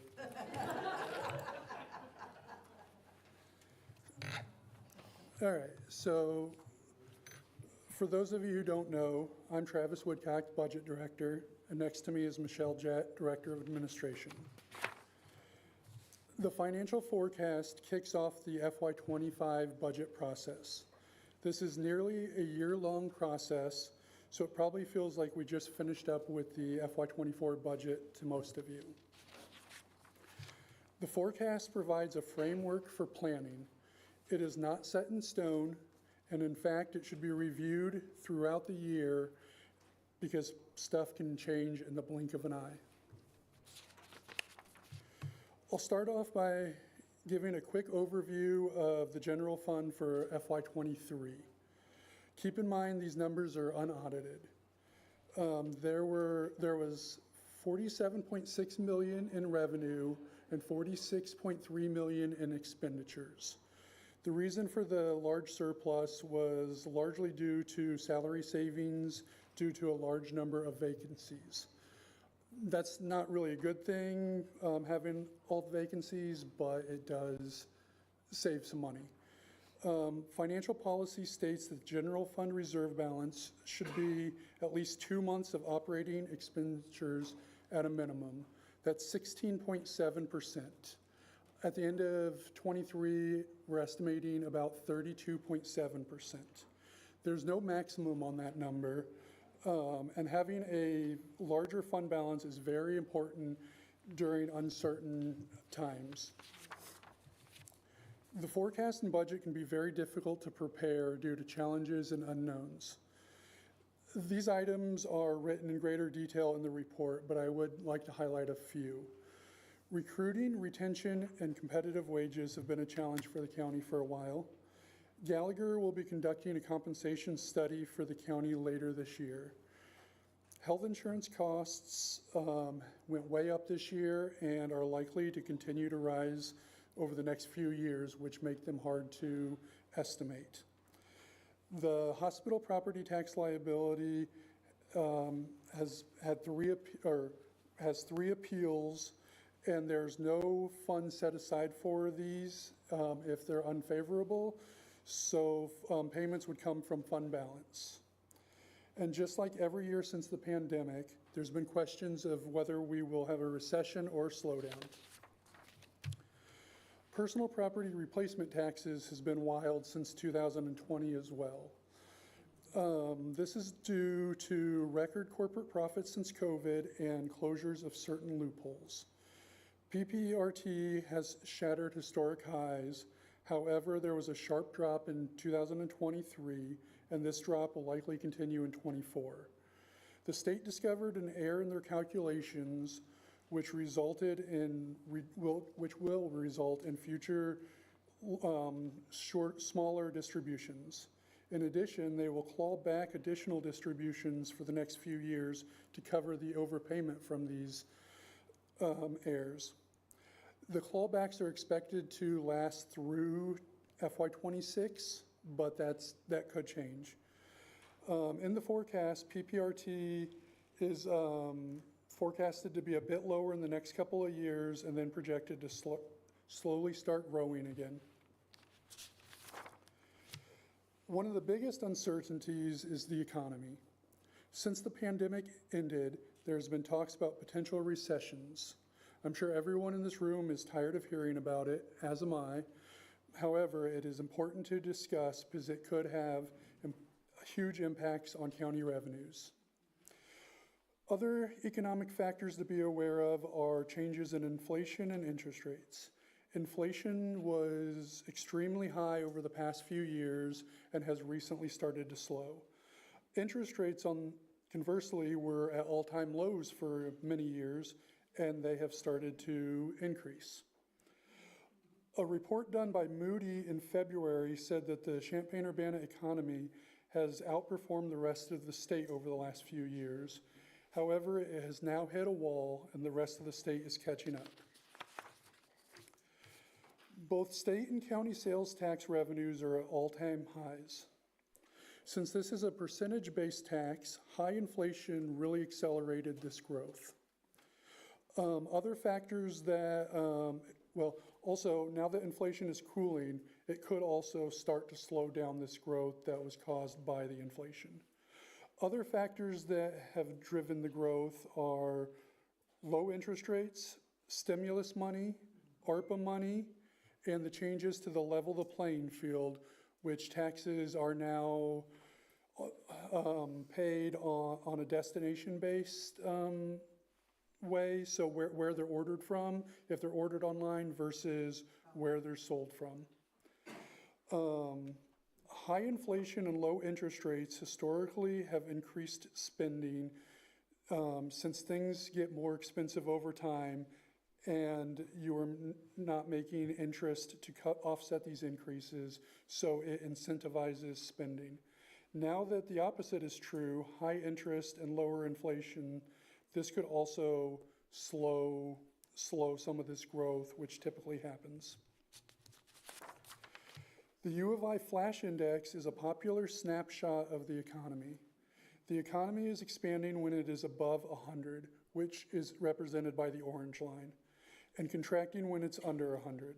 Since late 2022, the post-pandemic boom has gradually started to slow. However, it is still above 100, so that's good. The 10-2 yield curve is the difference between the 10-year and 2-year Treasury rates. A negative 10-2 yield curve has historically been a predecessor to a recessionary period. Negative yield curves have predicted nearly every recession since 1955. The recessions usually take place 6 to 12 months after the yield curve inverts. As you can see in this graph, the yield curve is currently inverted and has been for about a year and a half.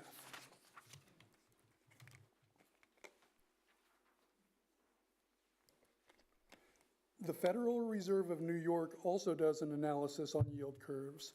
They use the 10-year 3-month yield curve, however. That, just so you know, that is also inverted, just like the 10-2 yield curve. Their model tries to predict the probability of a recession in the next 12 months. The blue lines in this graph track the probability percentage, and the green dots are when recessions have occurred, defined by NEBR, the National Bureau of Economic Research. As you can see, their model has been pretty accurate over the years of predicting when a recession might happen. Right now, their model shows a high probability within the next 12 months. Now let's look at the county's general fund. This graph shows the general fund revenues. The green line are total revenues, and then each of the bars all represent a category of revenue. Federal, state, local shared revenue represents the largest portion of the county's revenue. This includes sales tax, PPRT, income tax, pretty much anything that's passed through the federal government, state, or other local governments. The next highest revenue source is property taxes. Over the past 2 years, CPI has been greater than the 5% PTEL cap, so the county has been capped at 5%. For the 24 extension, which will be paid in 25, the estimated CPI is 3.4%. Fines, fees, charges, and services, as you can see, have also consistently been dropping throughout the years. The next graph is the general fund expenditures. The red line are total expenditures, and the bars are categories. Personnel is by far the largest expense in the general fund. This includes salaries and health insurance. It represents about 63% of the expenses, and that percentage grows each year. This is one reason why building a healthy fund balance is so important. If revenue drops and costs must be cut, personnel is the category that would need to be cut to make any significant difference. All the other categories in the expenditures are minor compared to personnel. For those of you who have been part of this presentation before, not done by me, this graph probably looks very familiar. Just like in past years, the county is running at a structural deficit, meaning expenditures are growing faster than revenues. These deficits start to eat at fund balances as the years go on. Looking at the red line, expenses in FY24 grew because of an increase to health insurance costs and adding new positions. In 25, there's a drop in overall expenditures in the general fund as the county will no longer need out-of-county housing. The forecasted cost of personnel expenses really start to outpace revenues in FY26 and beyond. The bars below kind of show what percentage of fund balance is to the operating expenditures. And if you remember earlier on, and I think the next slide also says this, county policy is 16.7%. One thing also to keep in mind is throughout the budget process, amounts that might need to be transferred from the public safety sales tax fund to help with the general fund's public safety costs are determined each year. So they're not included in this graph other than the ones that were already budgeted in 24. So 25 and beyond do not include any of those transfers. Again, just a reminder, 16.7% is the fund balance policy. With no changes in the forecast, the county would be under this percentage by FY29. However, better than expected revenues or additional prolonged vacancies could push this out. Also, as I mentioned, public safety transfers could be budgeted to help support public safety costs in the general fund. This next slide is the Public Safety Sales Tax Fund. In order to show these funds independently, again, just like the general fund, I am not including any of the transfers that could be budgeted to support the general fund from FY25 and beyond. It does include a $1.5 million budgeted transfer in 2024 to help with the out-of-county housing costs. These transfers were also budgeted in FY22 and 23, but they were not completed in order to build up fund balance in the Public Safety Sales Tax Fund for future expenses. This chart also does not include funding for reserve CARF or the Justice Case Management's potential replacement. As we know, that could be quite expensive. This fund will be analyzed in greater detail during the upcoming study session. CARF, or the Capital Asset Replacement Fund, is used to replace most of the large purchases throughout the county. These include buildings, vehicles, software, hardware, equipment, and more. It is mainly funded by transfers from the general fund and Public Safety Sales Tax Fund. Due to revenue restraints, CARF has historically been funded on a year-by-year basis and has not built up a reserve for unexpected purchases. During the FY25 budget process, we are planning to do a deep dive analysis on CARF and see if any changes are needed to be made or if there's any items that are not included on CARF that should be.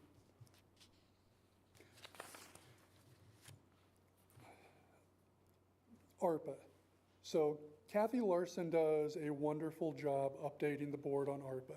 She does way better than I could do, so I'm not going to go into much detail on this. However, a couple main takeaways that I just want to pound into everyone's head, which Stephanie does all the time too. The funds must be obligated by the end of this year, and they must be spent by 2026 or they have to be returned. On an additional note, ARPA has been providing relief to CARF by paying for some software costs. So in FY25, roughly $200,000 will need to go back into CARF and be funded. Above is the surplus deficit estimate of the general fund and public safety fund. Again, these do not include any transfers from the public safety fund to the general fund from FY25 on. In FY24, the county budgeted a known deficit in the general fund. In 25, there's some relief for the out-of-county housing costs. Starting in FY28, due to the structural deficit, there is a combined deficit between these funds. Also, this does not include any added cost for other county needs or desires listed here in this graph, many of which Stephanie went into great detail a couple of weeks ago. And there's some details about these in the report too. On this slide, there are two scenarios that were built to show hypothetical examples of what could happen to these surpluses and deficits if a recession happened. Everything in these scenarios stay the exact same as the forecast, except sales tax and income tax revenues. The first scenario assumes a 5% decrease in sales tax in FY25 and then resumes back to normal growth rates. The second assumes sales tax and income tax to stay flat in 25, a slow growth in 26, and then go back to normal growth rates. There is a $9 and $4 million swing over 5 years in these two scenarios respectively. This is just something to consider since surpluses can turn to deficits very quickly in a recession. This forecast was not intended to be all doom and gloom. In fact, the county has built up a healthy fund balance to help deal with potential uncertainties. Running at a structural deficit could start eating into these fund balances, however. And I'm going to be wrapping up soon. The forecast is just step one, and the hard work of preparing the FY25 budget will start to ramp up very soon. And this last slide just kind of shows the budget process again. As a reminder, it goes from basically April through November. Thank you. If anyone has any questions? Does anyone have any questions or questions for our Budget Director, Ms. Michaels? Just a quick question back to the Capital Asset Replacement Fund, CARF, and the money that needs to go back into there. But for some reason, in the back of my mind, I thought that we were transferring monies into there on an annual basis for building maintenance and repair, like roofs and air conditioners and all the big ticket items that usually pop up, and then you need, $500,000 or something for. That is correct. Is the mic on? Yeah. Okay. That is correct. Every year we transfer funds to cover those big ticket items from other funds, but we are not building a reserve in case there are unexpected ones. We've also found, I would say in the last 4 or 5 months, we've had a couple of instances where a large ticket item has needed to be replaced and it wasn't in CARF to begin with. So part of our deep dive in this budget cycle is to go over with every department to make sure everything that they need to be considered in CARF is in CARF, so that we don't continue to be surprised by these expenses that are large and not planned for. Dr. Storr. Thank you. My question is also about the CARF. And we have a long-standing edifice on Main Street there, the old nursing home that's been there for decades. And then we have a new building that's going to be needed for demolition, the sheriff and jail downtown facility. How are those, I've been on the board for a while, and it's supposed to be coming, but haven't seen anything. So the old nursing home is, I believe it's actually scheduled for demolition this year. It's a bit of a slow process because there's asbestos that has to be removed correctly. So I think actually Dana is currently working with the company to get that scheduled, and then once that is removed, then the building itself can be demolished. So that's happening and is moving forward. I believe the demolition for the sheriff's office is already on the capital plan for 2026, I think, and is estimated to be, I think, $500,000. Yeah. I'm guessing. I feel like that's the number, but that they are both on the capital asset replacement plan, and I know for sure the old nursing home is moving forward, but the asbestos is making it a very slow process. Yeah. Further questions or discussion? I just want to point out on slide 19, this is something that really jumps out at me, and this is the incomplete list of needs or desires that are not yet addressed, and we already have budget deficits in our very near future. And these are major things that this board is going to have to address. So we're going to have a lot of tough decisions to make in the very near future. Travis, I understand you're going to give us these reports updated on a quarterly basis. Is that right? I believe that's the plan, to do quarterly updates on certain things, yes. Wonderful. And I do, can I follow up on Sure. that? Go ahead. JJ, your comment. One, revenue reductions is not a need or a desire. I just had no other place to put it, the bottom one, obviously. And there's one other thing I was going to follow up on that, but I can't remember, so it wasn't important, obviously. You'll think of it about 10 minutes after we all leave tonight. That's right. Jenny, you have a comment? Yeah, I just wanted to follow up on the facilities question. I pulled up that I think it was an 11-year plan. Yes, the old nursing home is scheduled for demolition this year, and that's at $1 million in what Dana had budgeted. He had also budgeted for FY '26 to tear down the downtown jail at a cost of $900,000. Those sound like the figures I just wanted to make it a little more dire for you, so. no, I had heard those, Yeah. and I And from a facilities perspective, on slide 19 as well, I know that it's looming in the future, the need for an additional courthouse space, so that's another big one. Just throwing that on the slide, you know. Any further discussion? Ms. Jett? I just want to clarify, because I saw a couple of confused faces. So we have the 1.5 million from the public safety sales tax that we have budgeted to transfer from public safety sales tax to the general fund every year to cover the out of county. And for last year and the year before, we did not make that transfer. We left the money in the public safety sales tax intentionally to build up that fund for the JANO replacement. And because the general fund was doing well and we had so many vacancies that it could afford to absorb that 1.5.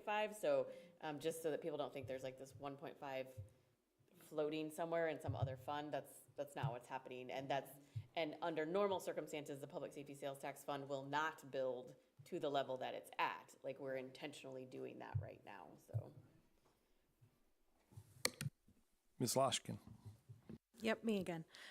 Just to clarify, though, you said housing out of county, and I just want to clarify, that is never going to go away, right? The need for that? I mean, maybe Dustin can confirm, but just because of, not because of space issues, but because of the need to separate certain populations of people from each other. So there may always be a need to house out of county, even if we do have space. So the sheriff has submitted the substantial memo on that issue, so I think it's actually splitting hairs a little bit. So we need to increase the costs of housing people in our jail by $750,000 because we're bringing them back.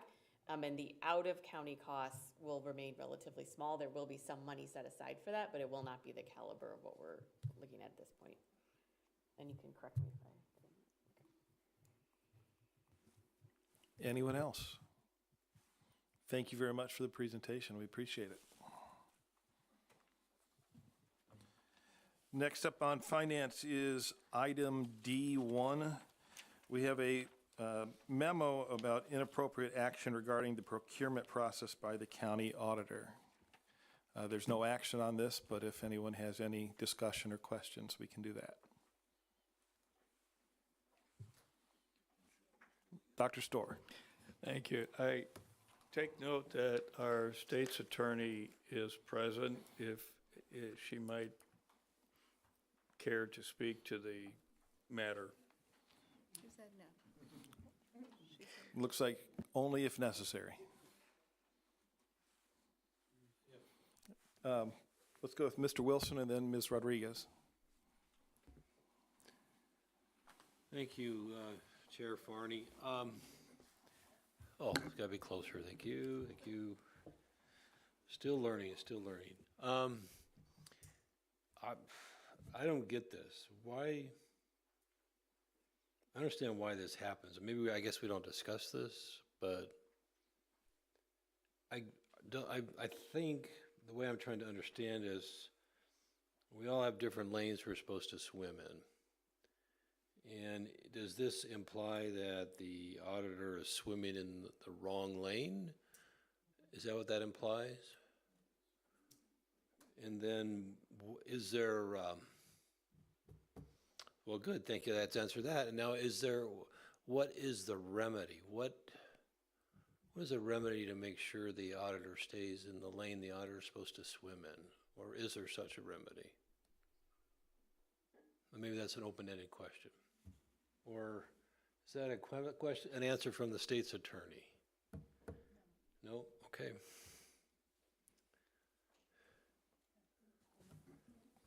Let's see, I have Ms. Rodriguez first. Can we talk a little bit about the risk? I'm noticing the word appropriate seems to be the major charge here, but I want to attach the word appropriate to an impact. And I'm sorry if that makes if that makes Julia come up here and answer. She doesn't seem to want to. But I would like to hear why this matter of appropriateness is a matter of public concern. Why do we need to change it? Why is it a concern to us?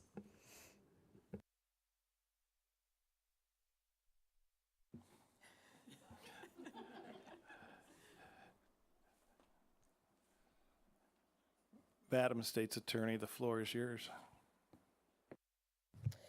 So I am here because this issue came up because I was told that information suggested that I had unilaterally shut the auditor out of a committee that he was on. That is not what happened. There is a committee. We are looking at replacements for our current case management system. Ms. McGrath has updated you about where we're at with that.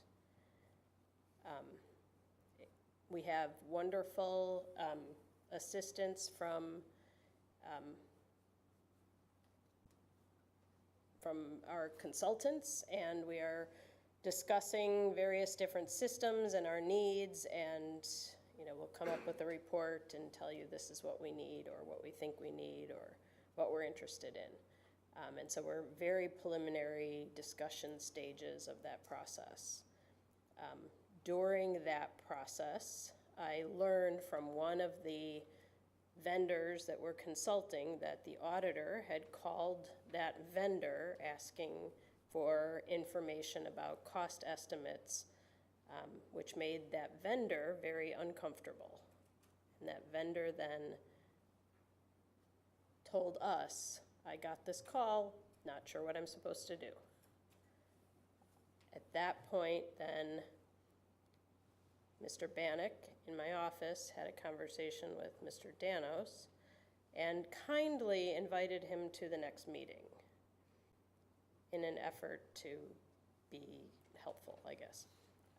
Not upset with Matt. Matt was doing the best he could under awkward situations. So I said, no, we're not doing that because Mr. Danos is not part of this committee. So that's what happened. And to ensure that was understood, I sent the email chain of that information on to Ms. Furtado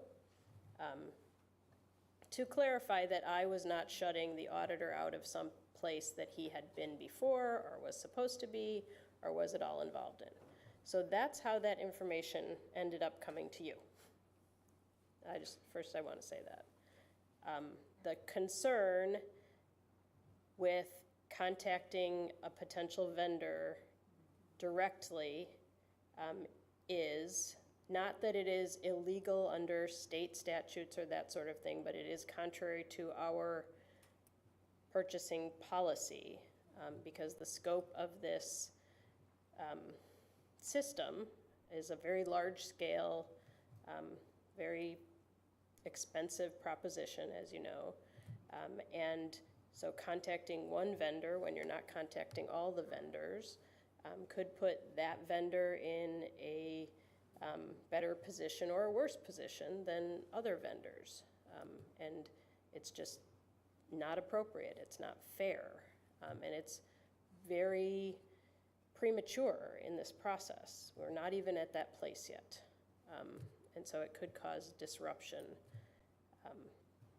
And yes, it's outside of the lane of the auditor, particularly at this stage of the process. So that's. Thank you. Does that answer the question? Yes, it absolutely does. Good. So I guess to summarize why this is a matter of concern to us on this board, and why in particular we're talking about it in this section of finance, is because it is such a big purchase, and this will undoubtedly affect our budget process and as through your department, right? We know that the state's attorney has their own kind of budget category, but we do know that we have oversight on how things are allocated, and this is a massive purchase that we'll be making. So we thank you for coming forward with this. And if anybody else on the board had anything to respond to that, I would invite that. Or And if I can clarify, Oh, go Ms. ahead. Rodriguez, it's not my budget necessarily, it's, I mean, this is a general fund question. It affects, so it's not coming directly out of the state's attorney's office budget, although certainly, depending on what we do, pieces and parts could be. The circuit clerk has a role in this process in funding this system, but it's largely a big ticket item that may require additional funding from additional quarter-cent sales tax or whatever, however you all choose. It's ultimately going to be your decision. Yes, absolutely. So even just to add more context to this is the replacement of a system that is archaic and can no longer even be brought up to speed or updated because Well, it is so. that's a question that we're exploring, Yep, absolutely, as okay. part of this process. Yeah. Can we replace, do we need to replace the system? Do we, is there a way to update it to serve our needs? Or frankly, do we break this system apart and each of us has different needs? So my office has one need, or the public defender's office needs a different system. Is an integrated system the way to go? Is a broken up system, everybody has their own kind of situation better? Do we stay with what we have? Do we go to a different vendor? All kinds of questions. Absolutely. So it's a complicated process. Yes. It seems. I guess I just wanted to make sure that we were contextualizing that within our own previous conversations that we've had on this. So thank you so much. Absolutely. I have Ellie first, and then Ms. Coert, and then Ms. Carter. Okay, this sounds kind of bad, but did Mr. Dano have a dollar amount of what was this estimated to cost the county? And that's the reason he was trying to get that information to make the vendor aware.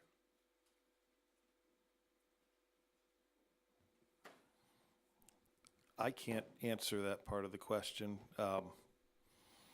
My understanding is they're so early in the process that they don't have dollar amounts yet. Okay. So you've been waiting quite a while, so you have the floor, and then Ms. Carter is next.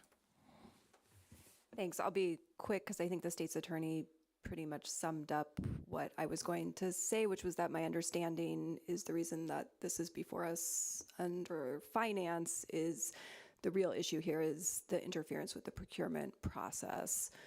And so just wanted to reiterate that. I think we have heard pretty large and vague estimates of the cost in previous meetings that have been mentioned at least $15 million. But I know that we're early and we don't have any exact numbers on that yet. Chair Carter. Thank you. For the record, I do not condone any inappropriate actions of any elected officials. Saying that, me doing my research, I thought the auditor would work closely with this process because he would maybe have a comment on whether this would be doable, or I know as far as the amount, it has been glooming over the board's head. So I'm thankful for that clarity, because to me, it was presented to the board like this has to be done like this. We have to get a new system. I'm thankful for the clarity, as in maybe we have options. We should have options, the add-ons and et cetera, et cetera. So, like I said, I need clarity in this whole process, because just from my position as chair, I thought that the auditor would work closely during this process so that there would be transparency and clarity from both ends. So thank you. Beth, you had your hand up first, and then Diane.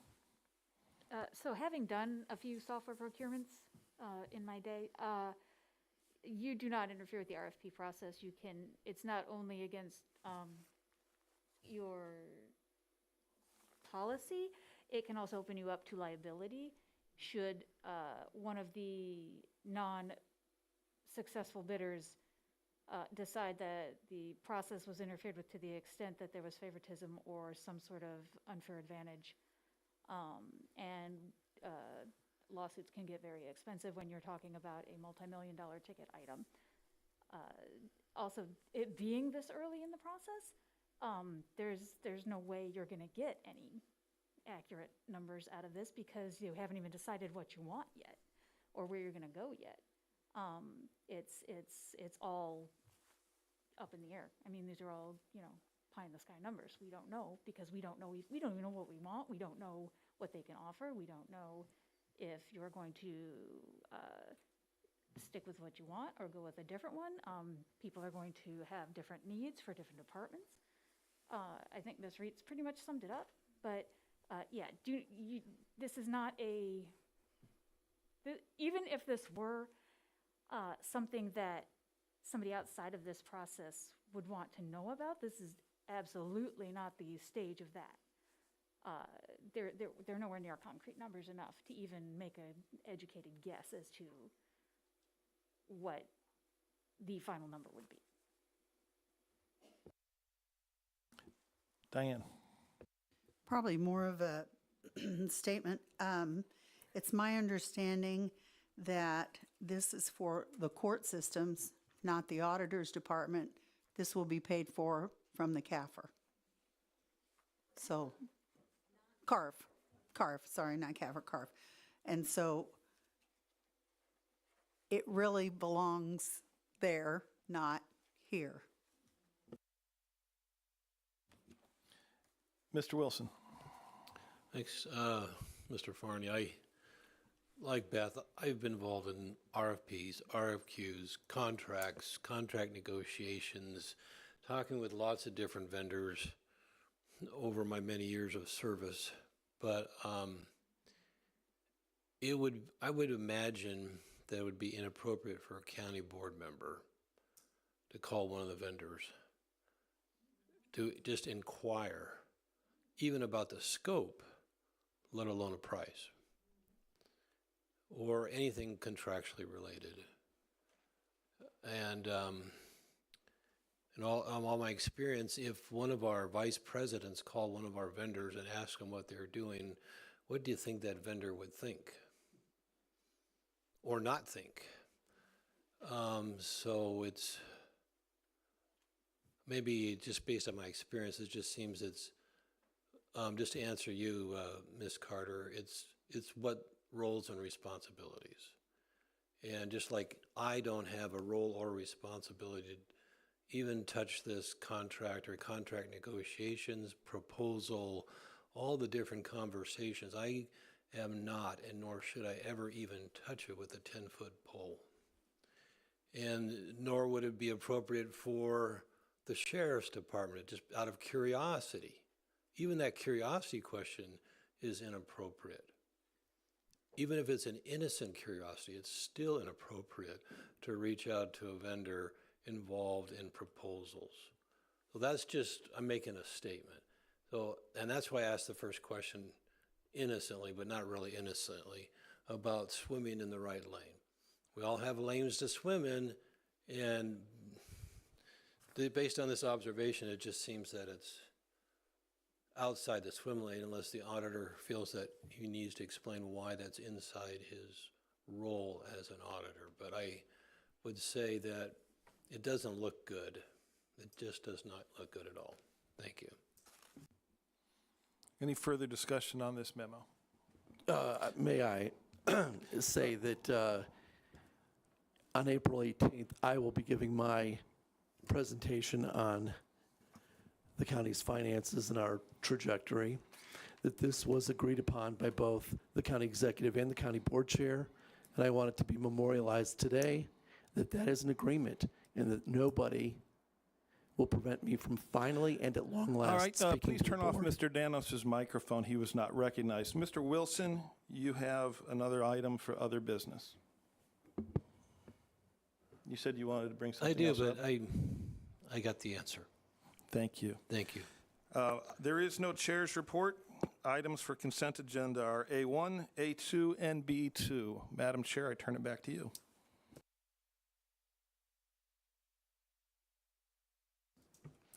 Thank you. Policy, personnel, and appointment. Dr. Storr, I'm handing the mic to you. Thank you, Chair Carter. Monthly HR report is in your packet. I'd like to consider a omnibus motion to consider 16 fire protection district appointments. So moved, Rogers.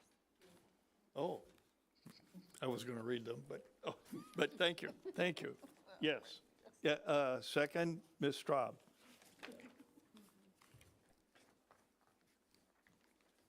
And I'll go ahead and read these. Resolution appointing David Bosch to the Broadlands Longview Fire Protection District, Stuart Williams to the Eastern Prairie Fire Protection District, John Flavin to the Isedale Fire Protection District, Jill Stewart to the Edge Scott Fire Protection District, Jeremy Delaney to the Edge Scott Fire Protection District, Patrick Quinlan to the Ludlow Fire Protection District, Tyler Wright to the Ogden Royal Fire Protection District, Robert Wood to the Pasodum Fire Protection District, Michael McHenry to the Philo Fire Protection District, Douglas Enos to the Sangamon Valley Fire Protection District, Paul Burbaum to the Scott Fire Protection District, Brian Buss to the St. Joseph Stanton Fire Protection District, William Nye to the Thomasboro Fire Protection District, Dennis Davis to the Tolono Fire Protection District, Robert Kowalski to the Tolono. Thank you. You're correct. That is Robert Kulikowski, thank you, to the Tolono Fire Protection District, David Dupre to the Windsor. No. Oh, okay, never mind. Okay, I'm capable of making my own mistakes. David Dupree to the Windsor Fire Protection District. No, you're not getting appointed to a fire protection district. All terms from April 1st of this year to April 30th, 2027. You have a motion and a second. Discussion to the motions. All in favor signify by saying aye. Aye. Opposed? Thank you. Thanks to all these good people for their service in keeping us safe. Next item, resolution appointing Doug Sturwalt to the Bailey Memorial Cemetery Association, term ending June 30th, 2030. Do I have a motion? Mr. Esri, second by Ms. Lokshin. Discussion to the motion. Ms. Lokshin? I think you said 2030. I just wanted to point out it's 2024 on the packet here for expiration. Oh, okay. Let's take a look. Oh, I'm looking at the one below it. Sorry. You're right. I was looking at the 30. Again, I am capable of making my own sorry. mistakes. You make your mistakes. Oh, thank you. Discussion to the motion for the Cemetery Association. All in favor signify by saying aye. Aye. Oppose? Thank you. Motion passes unanimously. Finally, we have a resolution appointing Benjamin Beaupre to the citizen community as a citizen community representative on the Reentry Council, term ending November 30th, 2024. Do we have a motion? Oh, it's hard to pick. I've got, with all the, Jen, you're on the Reentry Committee. Thank you. And Mr. Thorslund, I don't think you've had a chance to second anything yet. Speak. I'll second my own things, thank you. Boy, we are getting a bit edgy after such a long meeting. Ms. Locke. Just one item of discussion. I am so excited to make it official. Mr. Beaupre has served on this committee since Mr. Store's time, just unofficially. He found it himself. He invited himself there, and he has provided amazing feedback, and his questions are pointed. He moves the discussion along and always brings it functionally forward. I'm very happy that you agreed to do it officially, and I hope that everybody votes for it. Thank you. Mr. Beaupre, since you're present and this doesn't happen all the time, would you care to speak to the motion? Oh, Mr. Thorsland. Yeah, I just wanted to first echo everything Jen said and thank Benjamin for his engagement over the entirety of many subjects for quite some time, even put up with us when we were little heads on Zoom. And thank you, really, thank you very much. Ms. Michaels? Yeah. I'm sorry. Sorry, just a quick question here. I see that Mr. Beaupre is listed as a new person that we're voting on, but so he is not an incumbent. No. Okay, that's No, great. I think this is a new position. Our contract has called for a citizen representative appointed by the board for the entirety, and we've never appointed someone officially for the entirety. So just like looking at the contract showed that Mr. Smith needed to be on as well, it's weird what happens when you read the contracts. Ms. Rodriguez? You could probably tell by the way I jumped to his name when we were reading out for the fire protection districts, but I just wanted to voice my own enthusiastic support for Benjamin. I've known Benjamin since I first moved to Champaign and have met him again in a variety of contexts as Eric and Jen, yes, we decided on Jen, yep, all of them, the collective Jen, the royal Jen, as they've all echoed. So just want to, again, say my enthusiastic support for him, this position. Thank you. Mr. Beaupre, do you care to rebut? It's all lies. I'm actually terrible.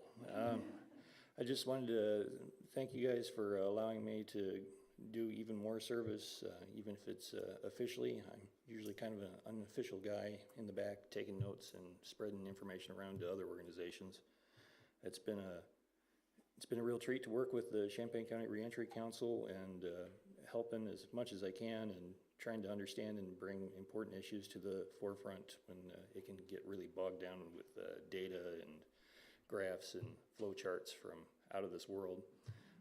Willing to work with Idiom Buddy. I worked with Jim McGuire for years on that, and Jennifer Locke now, and I appreciate so many of the people on this board over the years.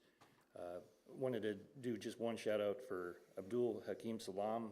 He was one of the members from First Followers on the Reentry Council. He passed away, but it was right after he was finally able to go on his Hajj. So he came back with just amazing stories, feeling connected to the entire world. He was a really great guy to work with, and we got to chat quite a bit before the pandemic when we were still doing in-person meetings. So I just wanted to point him out as one of the great people I've met along the way, and just, again, thank you for letting me serve. That's really important to me, and I thank you so much. Thank you, Mr. Beaupre. And thank you for recognizing Mr. Salam, Abdul. I too remember him from our service on the reentry. Okay, we have a motion on the floor. Any further discussion? Seeing none, all in favor signify by saying aye. Aye. Opposed? Motion passes. We have, let's see, some vacant appointments for mental health. And Megan, we want to be sure to get Urbana-Champaign Sanitary District Charles Nerone on the next doggone cow, because that appointment's coming up or pretty soon. Yeah, that's why they're on the memo. They go to the Maycow. Okay. All of those that are in that memo. Okay, thank you. Let's see, we've already taken care of items C and D. Have no other business. I don't have a chair's report. And We have items, so to go on the consent agenda, we have items Roman numeral 9, 2A through R for consent, and items C, 1, and 2 for consent. I'd like to, without objection, hold off on item D1 from being put on consent. That's the Beckett, or that's the Hannon clock issue, because I think the family, I've heard that the family wants to speak to that at the county board. So those are the items for the consent agenda. I have no further business that I can think of, and cede this back to the chair. Thank you, Dr. Storr.